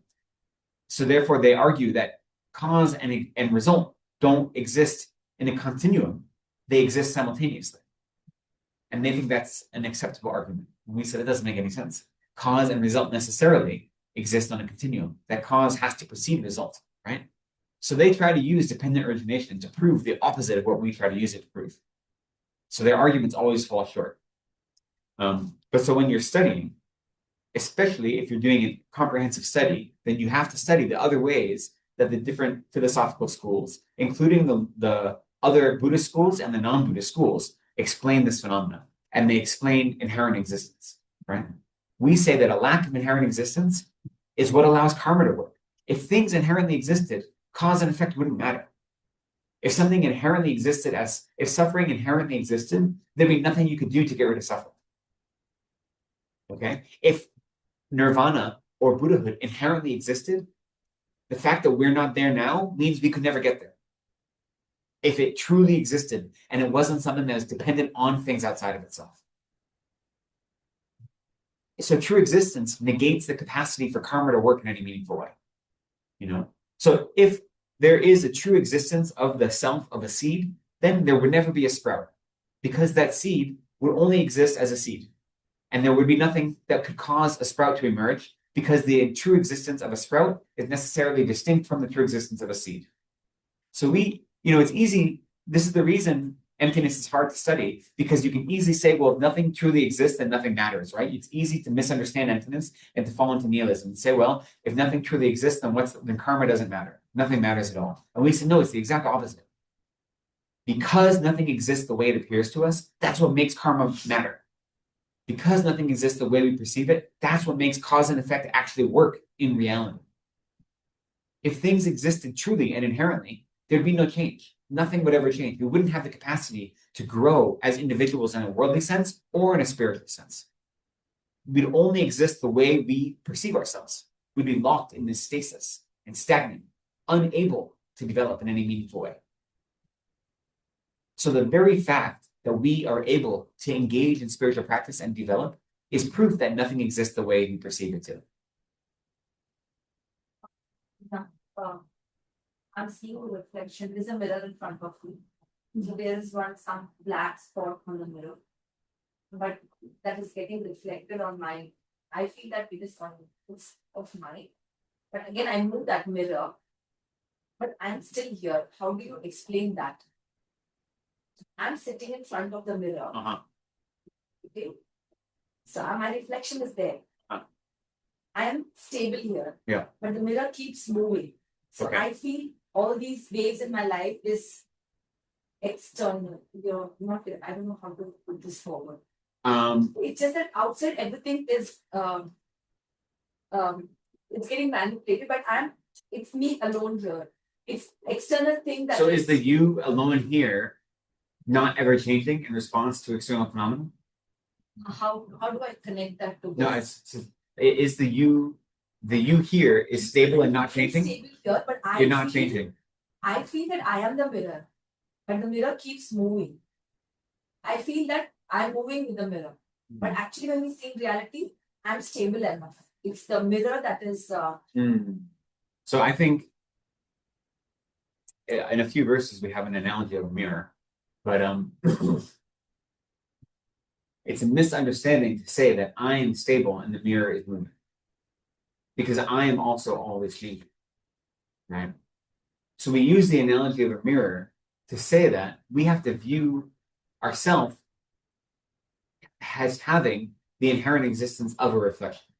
So when you say that I'm stable and it's the world, the mirror around me that's changing, it seems to suggest that there's something about this me that is not going anywhere, that is permanent, that is unitary, that is independent, right? But that's not the case. We know that. So we have to be able to distinguish between the reflection and the identity. That's true.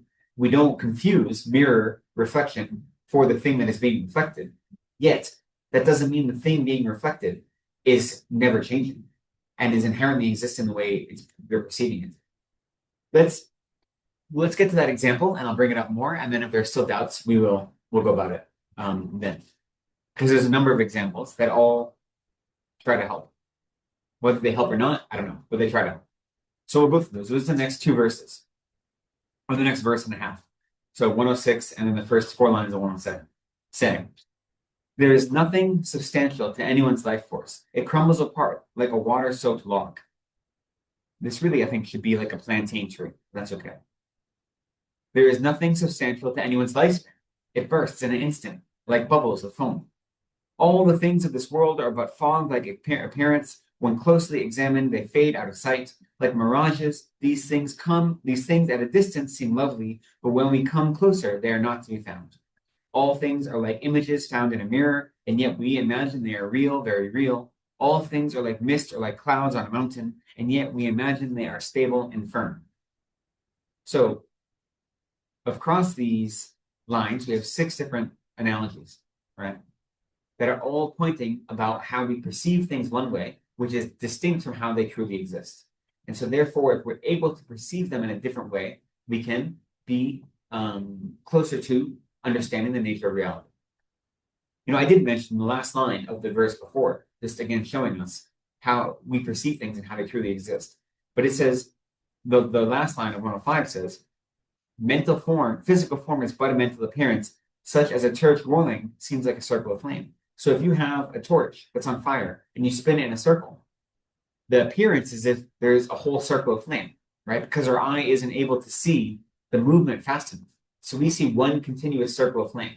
But then if you slow it down, you realize there's not one circle of flame, there's just a torch that is in motion, right? So because of our inability to perceive that it's simply a torch in motion, we perceive it as if it were a circular flame, right? I think that the train is moving at the speed. Yeah, that's the example. Well, then another example that you get, not in this text, but another is when you're on a boat, and then it looks like if you're traveling down a river, it looks like the forest is moving, but you're staying still, right? So there are a number of these, and these on their own, we understand them as being incorrect perception, right? So if I look at a torch that is spinning, and what I'm seeing is instead a circle of flame, that's because there's an external cause that is mistaken, that is causing me to mistake that, right? If you're looking at how the mind is actually perceiving it. The same thing with if you are on a moving boat, but it looks like the trees are moving instead. That's due to a mistaken cause, an external factor that's mistaken. However, that's used as an analogy to also show that the way we perceive things, due to some mistaken cause, whether it be external or internal, is not the way they actually exist, right? So if you're on a train, when the other train in the track next to you starts moving, you feel like you're moving, but you're not, you're still. That's now due to your own mistaken cause, you have that perception. It's called the illusion of relative motion. Yeah, so that one. You're in an illusion that, Yeah. Your train is stable, but the opposite train is moving, and you feel that you're moving. Exactly. So you're entering the illusion state. Is that correct? Mental. I mean, to say an illusion state, the truth, well, the point of the analogy is that we're almost always living in that illusion state, right? So that analogy, when that's happening, yes, we'd say that is a specific delusional state that's based upon incorrect external faulty causes that are causing our perception, our eye perception, or sometimes our body perception to misunderstand reality, right? So the perception of a circular flame, for instance, is a faulty eye perception. The eye itself the eye consciousness is not faulty, but due to a faulty cause, it perceives reality in a faulty way. But that is just the analogy. Then we take that analogy and apply it to everything. So what it's saying is that when I'm perceiving the world around me, what I'm seeing are a bunch of circular flames. But what's really happening is someone spinning a stick around. So that's just an analogy, right? So we use that analogy to see how, due to some external mistaken cause, I perceive one thing, but the reality is something different. Now we have to apply that to everything. So the other examples are good ones. So the first one is like a plantain tree. There's nothing substantial to one's life force. So here we could say life force. We can also say the sense of self. It doesn't have an actual core, right? The reason a plantain tree is hollow in its center. And a plantain tree, as it sits in a body of water, will rot from the inside out because its core is hollow. At least that in the mythology or the way that the Tibetans and the Indians understand it. I don't actually know the biology of a plantain tree, but the plantain tree is used as an example to show because it has a hollow core, but it looks solid from the outside, right? And so the idea that the self truly, or here it uses the term life force, but you can also say that self, it has some substantial existence that is inherent and isn't changing. That's what it looks like. But that's what a plantain tree looks like, a solid, full tree. But then you cut into it and it's rotted from the inside out because it is hollow on the inside. and sitting in water, that water goes up the inside and rots it from the inside out. So there's no core to it. Sorry, I'm on verse 106. Here it says a water-soaked log, but I'm Just stem also follow inside. yeah. I mean, we can use many examples, right? This is they use a plantain tree as an example, but there are many examples. We can see that it looks solid from the outside, but the inside it is empty and has no core. Similarly, the idea of our lifespan is not substantial, like bubbles of foam, right? So if you think of bubbles that appear on the surface of a lake, they look like they have some sort of substance, but all you have to do is breathe on them and they burst. That they're totally impermanent. They have no real substance. In the same way, we think about our lifespan as being truly existing, as having some longevity that just exists outside of whatever conditions that we happen to be in, right? But the truth is, we use the analogy of the water bubble because it takes no effort at all to burst a water bubble. But from a distance, it looks like a real thing, like that it's solid. But really, it's very barely, it's not even there, right? Water bubbles are barely existing. Only we perceive them now. So they're impermanent. They are. Let them be able to burst first. Well, they burst on their own. So we have to remember these are all metaphors or analogies that we don't take them literally. We use them to try to point at emptiness, right? So in the same way, our lifespan doesn't exist inherently. It doesn't have a guaranteed longevity, but it looks like it does from the outside. And yet, in the same way, a water bubble can burst with no real provocation. Our lifespan isn't guaranteed. It could just stop, right? If we were truly existent, then we'd all have truly existent lifespans. That like you are definitely going to live for this long because it is inherent to the human body, or it could be human nature, and it's not the way it's right? Yeah. Life from this last So- time explained, right? Yeah. So there are In that Leh Ladakh, I saw there are practices called transference, where when great meditators are nearing the end of this life and they know this body can no longer continue, then they work to project their mind stream out of the highest point of this highest chakra, and they do that to help project them to a favorable rebirth, right? They take control over the rebirth in a powerful way. or they directly go to different realms or they- There's different types of meditation and depends on your realization. So it's all different ways to do this practice, but it has to do with so you're talking about poa is what we say in Tibetan. It means transference. Poa means transference. And what it is a types of meditation that have complete control over your subtle body, But here, this is just saying our life is as insubstantial as a bubble on a lake or on a bubble of foam, where it looks like it's substantial, but it's not. The next is all things of this world are fog-like appearance. So from a distance, when you have this coarse fog, it looks thick, right? It looks like it's solid. It looks like you can't walk through it, but there's really nothing there. It just appears to be, you can have a solid wall of fog, and from a distance, it looks like it is obstructing, right? But in reality, you can walk right through it. So it appears one way. It appears as if it's a solid, ominous thing that is impossible to surpass. And in reality, it's nothing, right? It moves away at a breath. So we have to see that all phenomena exist this way. They appear one way. They appear substantial, solid, immovable, but that's not how they really exist. And as long as we're acting on the way they appear, then we're not acting on the way they actually exist, right? It's analytical meditation. That this is not what is not the exact thing. Correct. So This is the- that's pointing in the right direction. So the point of analytical meditation is to help us realize the true nature of all phenomena, or to help realize the different points of the path. In this case, analytical meditation helps us realize that nothing exists the way we perceive. Now, realizing that, then we need to do something about it, right? So when we think of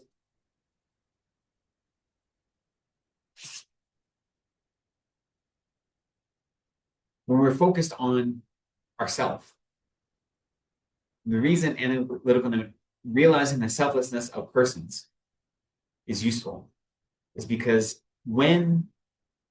especially when I'm trying to practice mind training, and I get so upset about things happening to me because I believe this I to exist in an inherently existing way. So therefore, if you insult me, if you critique me, if you do something that might cause me discomfort, I am looking at this self as if it is permanent, it's not changing, it's substantial, and therefore you're causing it harm. And if the I really did exist that way, it would make sense to be upset about those things, right? If there was a truly existent I, then for you to critique it or criticize it would make sense to cause me distress. But the fact is, you're critiquing something that doesn't exist. If you're insulting me, you're insulting the I that doesn't exist. You're insulting an I that is perceived as being truly existent, but doesn't truly exist. So you're insulting a phantom. You're insulting a mirage. So therefore, why am I allowing that to cause me emotional distress, right? And that's just one example. But so the analytical meditation is helping come to that conviction. But that analytical meditation on its own is just an understanding that you then have to then apply to your everyday life. If I have an understanding that the I doesn't exist, but then if I go out to my job and my boss critiques me and I take it personally and I forget that understanding, it's not useful, right? That's so tough. Yeah, of course. Because If it was easy, we'd be Buddhist. Physical world and these conventional realities, we are stuck in illusions, and then to go into the realm of emotions. Yeah, and, so we'll and self-belief and everything comes into it. But that is why we'll get into some of those. That is why we have to engage in daily meditation practice to become familiar with these ideas, right? So I often talk about, and actually, in verse 111, which we're not going to get to tonight, but it says the three wisdoms. And those three wisdoms are the wisdom that come from hearing, contemplation, and meditation, right? So hearing, I talk about these here all the time, right? Hearing, contemplation, meditation, or study, contemplation, and meditation. When we are trying to learn any topic, but especially the difficult philosophical topics like emptiness, the first thing we have to do is try to study it, learn new information, whichever way we can. And then doing that, we develop understanding that is based on study or hearing. Then we engage in this contemplative practice where we analyze it. We say, do I understand it? Do I have doubts about it? And we develop some sort of conviction, right, by actually looking into it. And then the more we develop that conviction, that we actually understand what it's talking about in some sort of intellectual way, then we have something to meditate on. And as we meditate on it, we become familiar with it. That's what it means to meditate on something, is to make it familiar to your mind. And then as you do that, and that cycle is circular, it's not a one-time kind of deal. It feeds into itself, right? The more you meditate, the easier it is to learn new things, the easier it is to develop more conviction, the easier it is to become more familiar. As you do these things, then when you get off your meditation cushion and you go into the world, you already have some experience that you can then apply to your everyday life. So I agree, Diti, it is very hard. These are very, very hard. But if it wasn't hard, we wouldn't be suffering, and that's something that's important for me to remind myself. That the reason this is hard is because this is samsara, and samsara is hard. And that doesn't give me an excuse not to do anything. That's not saying, well, everything's hard, therefore I should just give up. That's not the point of that, right? But it's saying everything's hard, therefore I have to recognize that as long as I'm doing my best, I'm doing great. And how long, even in this life, did I not engage in any attempt to engage in spiritual practice of any sort? I think a very basic question, it's maybe a very basic question, Okay. I ask. Yeah. We are always saying that we have an extremely pure nature, like uncontaminated nature. Mm-hmm. How is it that all these illusions keep piling onto it? If every time I have seen there's a mention of our mind being like the cloud, our mind being like a river, our mind being like pure water, or the reflection in the mirror. I know that there is a continuity of consciousness and beginningless time, but where does something like this even start? If we are all existing in a place where all of our minds are like this, where So do the illusions come from? We say that our mind has the same capacity to become a Buddha as every other sentient being, right? And a Buddha's mind is free of all delusions and all the stains of delusion, as well as free of all of the obstacles to omniscience and all the stains and imprints, the obstacles of omniscience. So when we say our mind itself is pure and spacious, that doesn't mean that it has an inherent nature of being, but that's the capacity it has. and then due to the adventitious afflictions, such as the clouds in the sky, right? So we have to be careful. And there are some Buddhist schools, existing Buddhist schools, especially contemporary people interpreting Buddhism that say you're already a Buddha, you just don't realize it yet. They'll say things like that, right? Which is not correct. What the teachings mean when they say things that are similar to that is you all have the capacity to become a Buddha, but due to your afflictions, you haven't realized that capacity yet. That's true. But then to go, you're already a Buddha, you just don't realize it. You say, well, that Buddhahood isn't very powerful. If Buddhahood is supposed to be omniscience, and I'm already omniscient, but I don't realize it, and there's something going wrong with that, right? So it's easy for our language to sound overly dramatic, right? So when we say the mind is like an ocean or the mind is like sky, it shows that our mind itself has the capacity to be perfectly pure, open, expansive, and limitless. But due to our condition of being samsaric beings, which is to say, due to this fundamental ignorance of grasping of the self as if it truly existed, then those are the clouds that are preventing the pure sunshine of our Buddhahood to shine without discrimination. Or rather, it shines without discrimination, but it isn't received that way, right? Now, if you want to say, like, where is that first moment? There are arguments, and there's like Buddhist cosmological ideas of how we developed self-grasping, these kind of things, right? They're all kind of very cosmological, and that's what we ended up just saying since beginning this time, because that's the easy way to understand it. We've been circling in samsara since before this world existed, before this universe existed, that as sentient beings, all it takes is the seed of self-grasping to cause us to exist in samsara, right? And so we have been circling to some extent since beginning this time is the easiest way to understand it. So basically, like, we all have that Tathagata Dharma. Yeah. That's it. That's what the meditations say. Yeah. But then we are, because of our own delusions and karma. Well, yeah, exactly. I mean, because of it comes down to, so we all have Tathagata Dharma, the capacity to become Buddhas equally, and in a radical type of equality, right? That all sentient beings have. When we say because of our delusions and karma, what we really mean, the root delusion is ignorance, not understanding the nature of reality. All the other delusions come from that, right? All of our other delusions come from misunderstanding the nature of reality. So even if we say the three root poisons are attachment, ignorance, and hatred, really, ignorance is the core one. And then attachment is we project ideas of beauty and desirability on phenomena because we believe they're inherently existent. And we project these ideas, and then we grasp onto that beauty as if it were inherently existent in the phenomena, and that we didn't just project it. And that's how attachment is, right? And the same, anger is the opposite. We project undesirability and ugliness, and then we perceive that and believe that it's really inherently existent in the object, and therefore we develop anger or hatred towards it. So the hatred and the attachment are both due to us not understanding the nature of reality and not understanding the lack of inherent existence of phenomena. So they, even though we call them the three root delusions, anger and attachment both come from ignorance. So when you said the 12 links of dependent origination, right? The first one is the link of ignorance, fundamental ignorance, right? Which is not understanding emptiness. One example. She mentioned about physical reality, conventional reality, emotional reality. So all three, one example. Of physical reality, conventional reality, and emotional reality. Of how they're all empty? Or what do you mean, one example? Okay, so yeah, so these actually come up a little bit later. Okay, really quickly. Physical reality. So what would you say? Physical, conventional, and emotional? Is that the three? So conventional reality is emotional and physical are both conventional. Conventional reality is the reality we live in that we perceive due to our karma and delusions. So conventional reality is anything that is not emptiness is conventional reality, right? Physical reality, for instance, is the way we perceive the world, like physical phenomena around us, external phenomena, the way we perceive it. We perceive it as being, the way we perceive it as existing is if it, I'm trying to think of examples in the text so I don't go off course.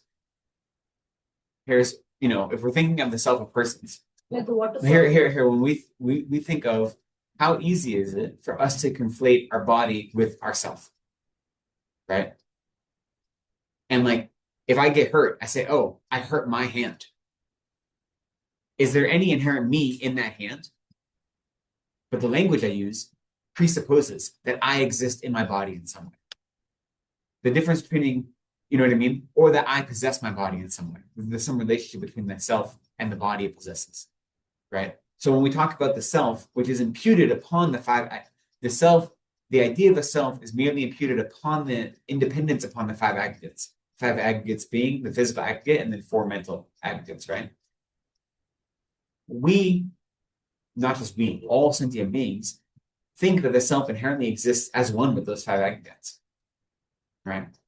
And we may not think intellectually. It's very easy intellectually to say that I understand that it's not the case. But even now, there are contemporary scientists who are trying to find a substantial cause of the mind. For how long do we believe that the mind and the brain are the same thing? Not we, but I mean like scientists in the world often believe that. And there are still contemporary scientists who think there is some physiological basis for the mind and consciousness. And that consciousness has some physiological basis in the body. There's a whole type of contemporary science that is pursuing them, right? So we would say that is misunderstanding the physical reality and trying to say that the self exists somehow in this physical body. And that's due to not understanding the nature of self or not understanding the nature of the aggregates, thinking that they inherently exist as one, even though they're separate.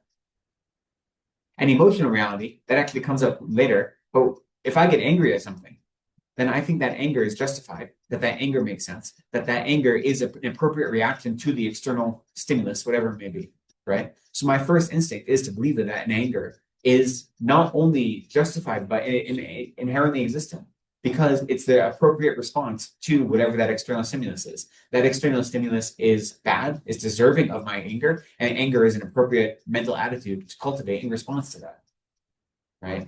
And now as Buddhists, we can understand that not to be the case, but that's not the way we instinctively behave. And the same with attachment, the same with all of our emotional states, our reactionary emotional states, right? Is that we believe if you were to insult me and I were to be upset by that, then I would say that my unhappiness at being insulted, my sadness, my depression, whatever it may be, is an accurate and appropriate response due to your criticism. And that's because I have an unhealthy relationship with the idea of a truly existent self and a truly existent emotional state. Let's continue with a few more verses, because these do come up, but also because I'm glad we have an extra week to go over this. No, we'll be okay. We'll be okay. So finishing up these verses here, the other examples rather, like a mirage, all these things from a distance seem lovely, but when we come close, they're not to be found. So this example is just one of the most common ways of understanding emptiness, or the common analogies, is that everything exists as if it were a mirage. So when you're in the desert from a distance, it looks like there is water at an oasis, but then you get close and you realize that it was a trick due to your heat stroke and to whatever the heat and all these things, right? So that's the way we perceive things. We perceive them as if they truly exist, but when we analyze them, when we come closer and actually do analysis, we see that they aren't the way that we perceive them, right? So from a distance, without any sort of actual analysis, we think they exist one way. But then when we analyze them, we realize that's not the case, right? So when we get closer to the mirage, the closer you get, it no longer looks like a lake anymore. It looks like sand, right? But from far away, it looks a different way. Now, all images are like things that are found in a mirror. We imagine they're real, very real. So this is just saying, intellectually, we look in a mirror and we know that the face I see in the mirror is not a face. It's the appearance of a face, right? But the instinct is, I see my face in the mirror, right? That's what I think, right? Not, I see the appearance of my face in the mirror, which are different. Now, of course, understanding that a reflection is not really a person is easy. But so then we have to then apply that easy analogy to everything else, right? So the world around me, when I'm looking at are reflections, but I'm perceiving them as being, as the object that's being reflected. Does that make sense? Yes. And it goes on with the next one that, oh, it's not here. With the other one you see it is like an illusion, right? So it's not one of these six, maybe it comes later. But everything exists as if it were an illusion.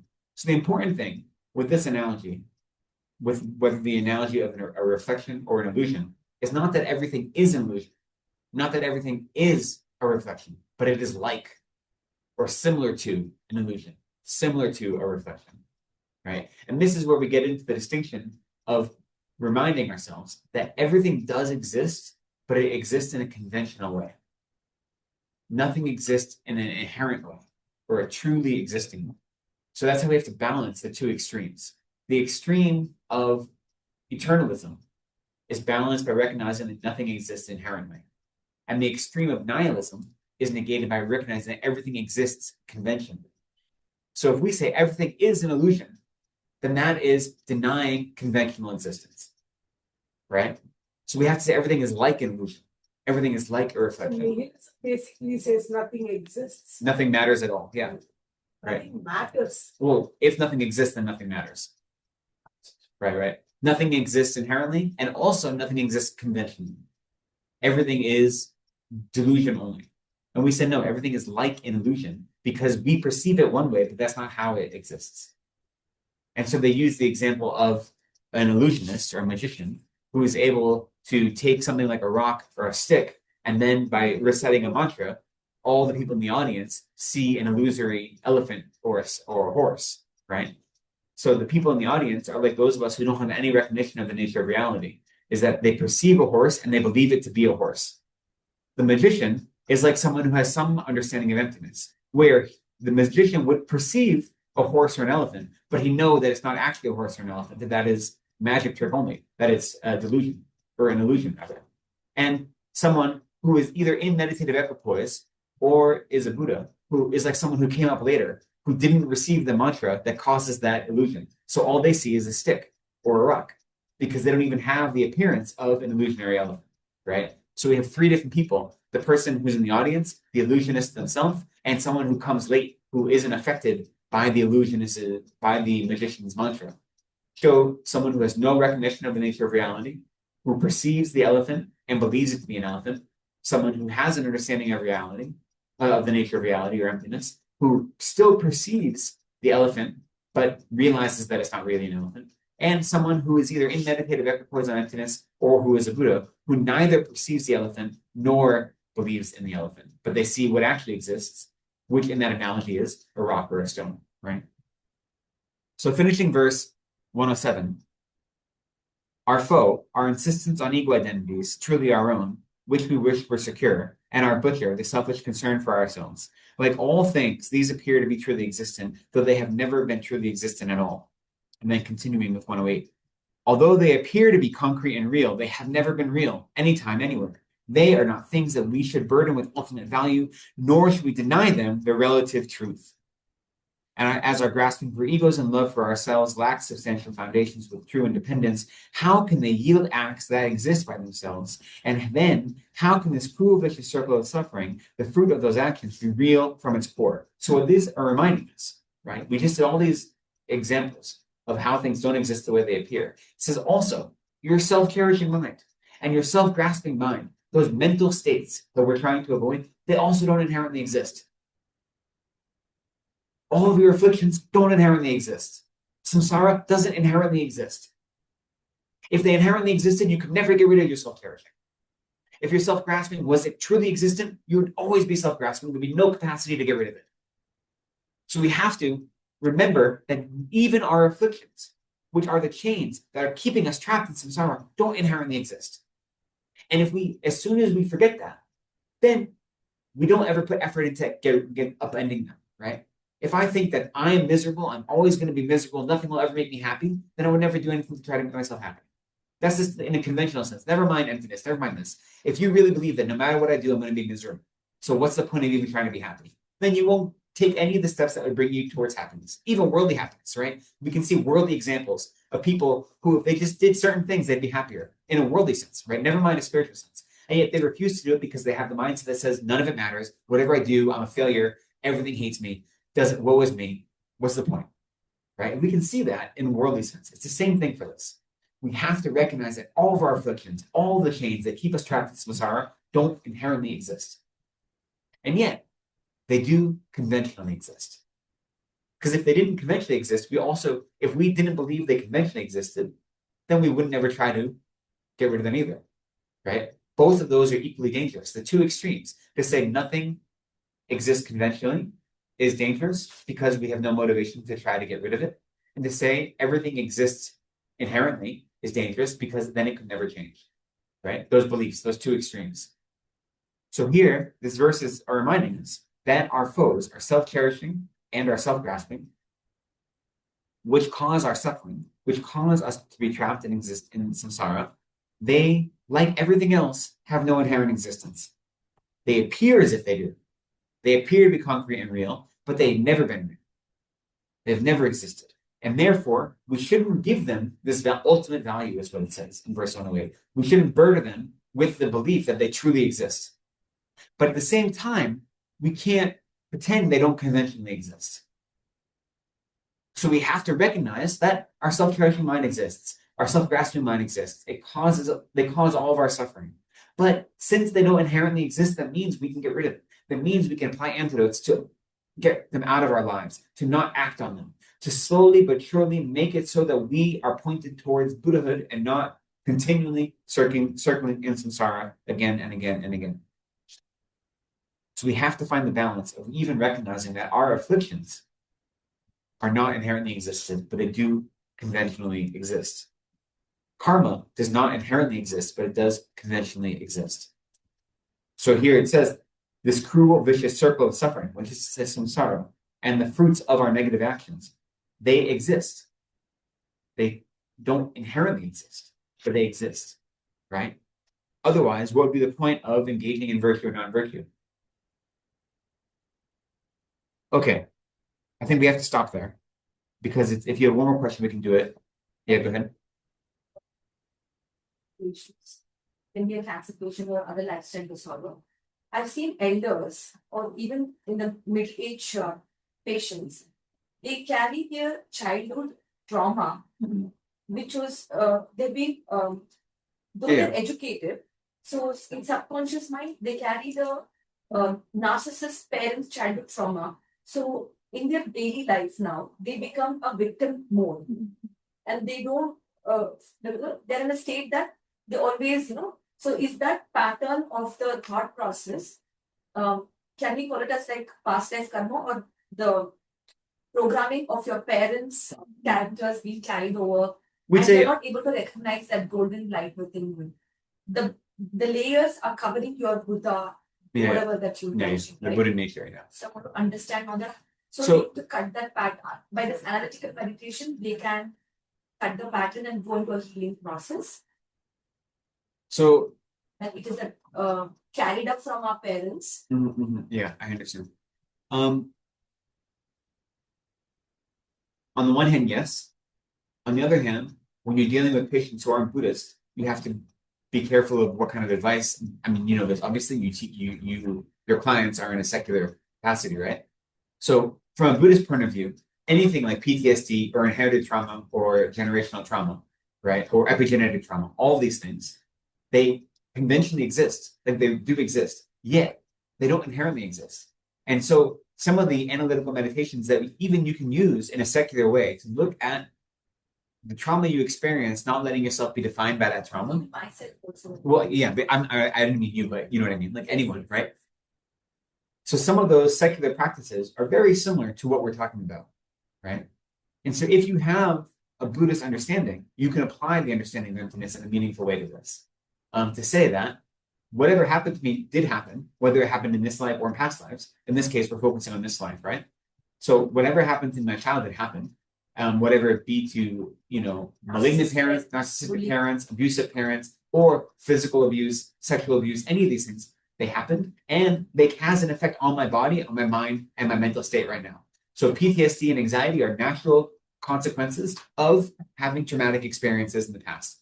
So they conventionally exist. So I'm not going to pretend they don't exist. I'm not going to pretend that now, as a 45-year-old person, what happened to me when I was 5 years old has no consequence, because it did, or it could potentially have consequence, right?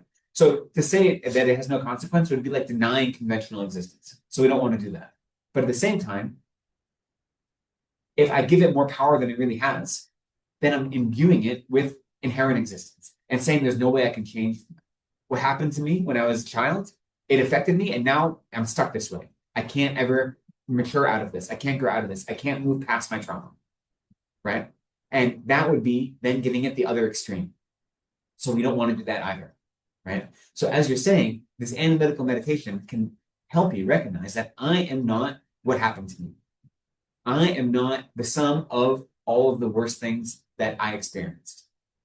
Now, my instinct, just as a human being who is living in samsara, is to believe that I am, right? And that's where trauma and trauma-informed care come in. And they help us take that apart without using Buddhist language, but they're pointing at the same thing, I think, right?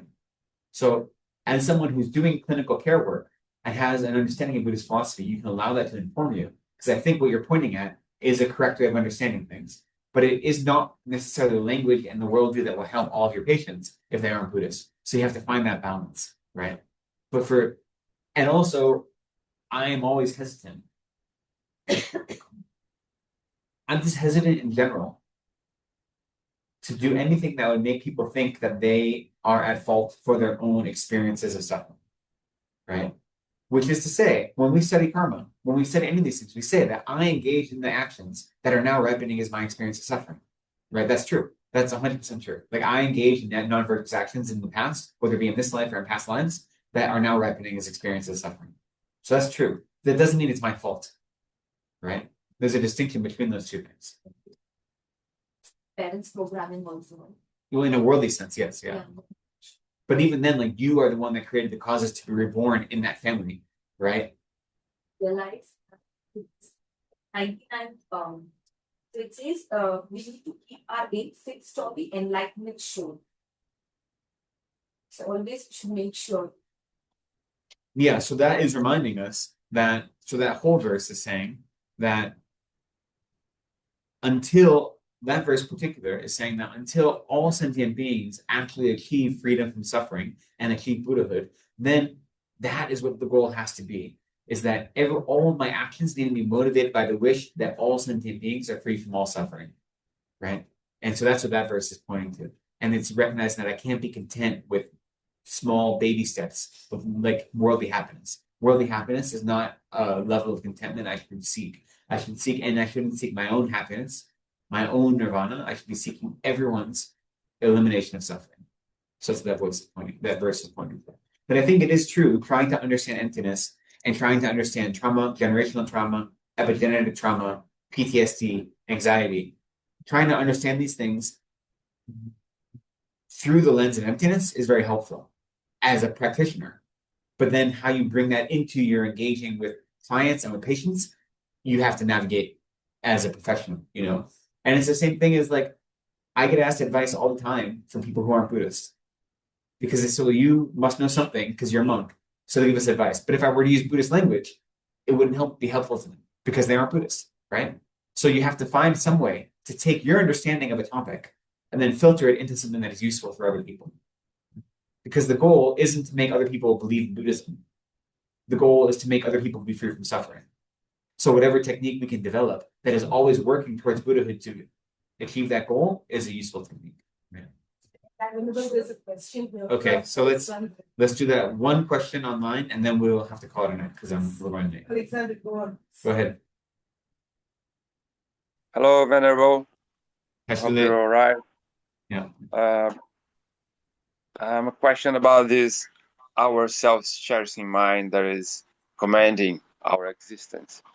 Okay. And I think it's a very unfair game we are playing because we are having some short moments of awareness during the day, but the whole other hundreds of thoughts we are having are all conditional thoughts related to people around, to things we are living in. And I'm not disappointed about the existence, but I'm always trying to find different ways to balance this game a little bit, to be more aware, Yes. practice to make some prayers or be aware the more I can. But as soon as I forget about be aware, the world gets me and takes me to this delusional world we're living in. Yeah. And 100 thoughts comes again and feelings comes again, and it's I'm going to rope. It's getting my mind out of my awareness, and I'm trying to find different practice to have my mind again, be aware again, and balance a little bit the game. If you know different tactics or practice. I see. Yeah. Okay. Meditation, So where today. So there's two different ways you have to think of these techniques, right? So the question has to do with the fact that no matter how much work we do throughout the day, we might have moments of being able to recognize our self-cherishing mind and other afflictions causing us harm, but most of our minds, we're not realizing it, right? So we're following the afflictions most of the time. And so what are some practices to help eliminate that? And I mean, that's the whole thing, right? That's the whole practice. So it's not, I wish I could give you like, here's one mantra to recite that will then cause this not to happen. Unfortunately, it's not that easy. But there are two things you do. You have to develop two things at the same time. The first one is if you can try to engage in the meditation practice every day that helps build up the strength and power of your mind, allows your mind to see your reactionary emotions more quickly, and it helps you become more familiar with virtuous minds more quickly and readily. So that practice, whatever type of meditation practice you're doing, whether it's just mindfulness meditation, or you're doing tonglen, or you're doing any other type of meditation practice, it's actively cultivating your mind. Try to do that every single day. That helps make your mind stronger. So then, when you are going about your day, you see what your mind is doing. You see how your mind is acting more quickly, more readily. That you don't follow the mind without realizing you're doing so. So you have to have that practice. That's the practice that causes there to be strength and stability. And then, on top of that, you have to develop techniques that you can bring into your everyday life that can help you in the moment. And depending on your environment, your circumstances, and what emotional reactions are strongest in your life, you might develop different techniques, right? So I know some people who are able to, they have like little mantras. I don't mean like Buddhist mantras, but I mean like little reminders that on post-it notes that they keep at their cubicle or they keep that on their computer. And they, once an hour, they remind themselves of all these things. They take 1 or 2 minutes, and that just brings things to the front of their mind. So like you're saying, you may get lost in 100 afflictive minds throughout the day, but you have found some technique to constantly remind yourself of the antidotes that you want to embody. And there are other practices you can do where you say, okay, if I have anger, before I do anything, as soon as I notice the moment of anger, I'm going to take a step back. I'm not going to say a word. I'm not going to act with my body, but I'm going to look at that anger and I'm going to try to cultivate the opposite of it. I'm going to try to cultivate love. I'm going to try to take that mind of anger and say, instead of wanting harm for this object, whoever this person is, that is the cause of my emotional state, I'm going to wish that they were happy instead. I'm going to wish kindness. I'm going to wish them to have no suffering. I'm going to wish for them to have happiness. And that takes a practice of first being able to identify anger when it arises, and then having an ability or willingness to then try to uproot it when it comes, right? So there are different ways you can do. So unless we talk about like different specific things, I can't give you specific examples. But you have to recognize that it's a two-front war, right? So the first practice is having a practice every single day that's building stability and strength, that lets you look at your mind, and it gives you a greater confidence in understanding how your mind works. That is what you have to do every day. And then on top of that, develop different techniques and that you bring with you throughout your everyday moments to then apply those teachings when you see your mind going in directions that are not beneficial to you. So it's a little bit of a vague answer, but the important thing is to recognize that it's not one practice. So for some people, engaging in prayer is really helpful because engaging in prayer helps them center their mind and it helps them then see the nature of their mind, right? But prayer alone isn't going to be enough. Prayer might make your meditation practice stronger. It might lead you into a more useful meditation. You know, certain mantras and certain visualizations can also deepen your meditation practice, but that is only the practice of building stability and strength. You then have to take that into your everyday activities and apply it. And there are different ways to do that, depending on your circumstances and your environment and your natural dispositions, right? So you have to try to attack it from both directions. Okay, thank you. Thank you a lot. I'll keep in mind these 3 new weapons you just Yeah. gave me. Thank you so much. Yeah. Thank you very much. Sorry, we went quite late, so I think I apologize. Yes, one more question. There is one more question. Madhuri asks, have beings in lower realms ever practice Dharma?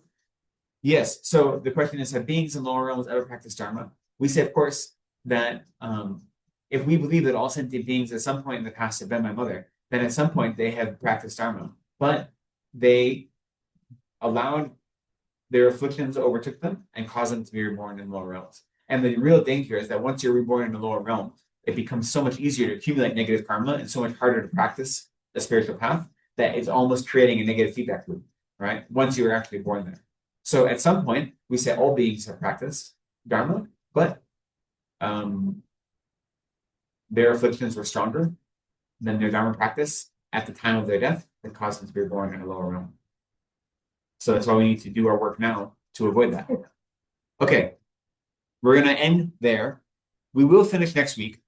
Like I said, the rest of these verses, we went through verse 108, right? So between 109 and 116 are all just different verses that teach how appearances are empty of true existence. 117 is talking about how the mind is empty of true existence.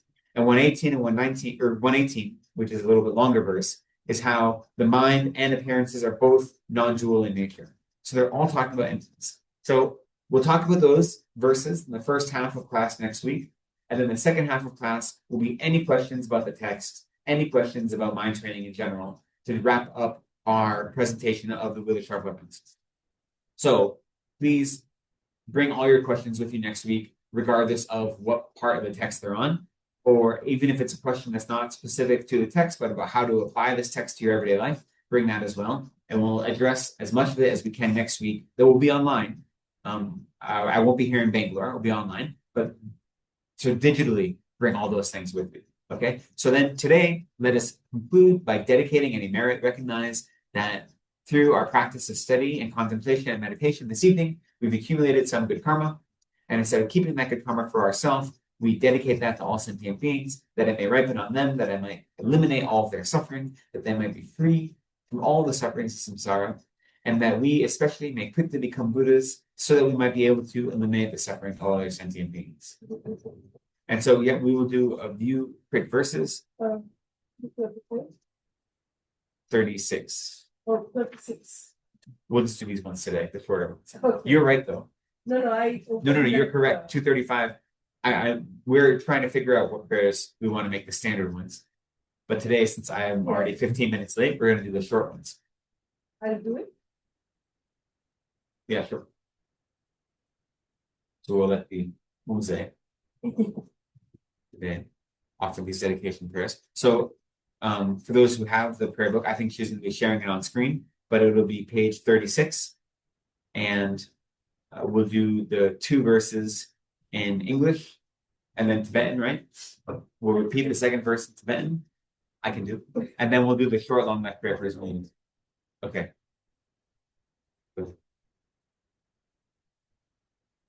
Meditation prayers. Due to the merits of These virtuous actions, may I quickly attain the state of the Guru Buddha and lead all living beings without exception into that enlightened state. May the supreme jewel of bodhicitta that has not arisen arise and grow. May that which has arisen not diminish, but increase more and more. Jantu sem sorin poche, ma ke panam ke yuche.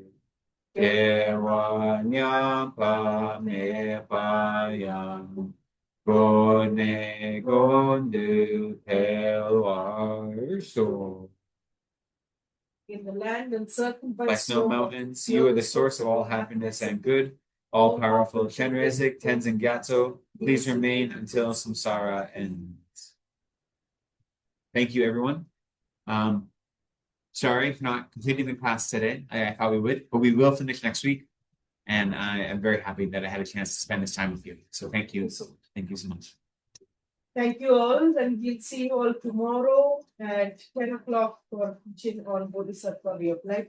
Please join us in collective prostrations.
Mangoes for breakfast. I think some tomorrow.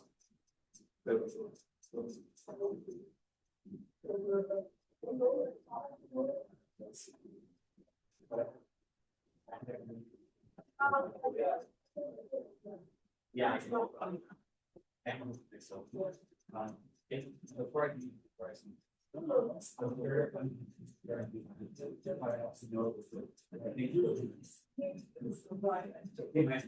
it's an American number. It's a plus one number. His email address is still the same. So,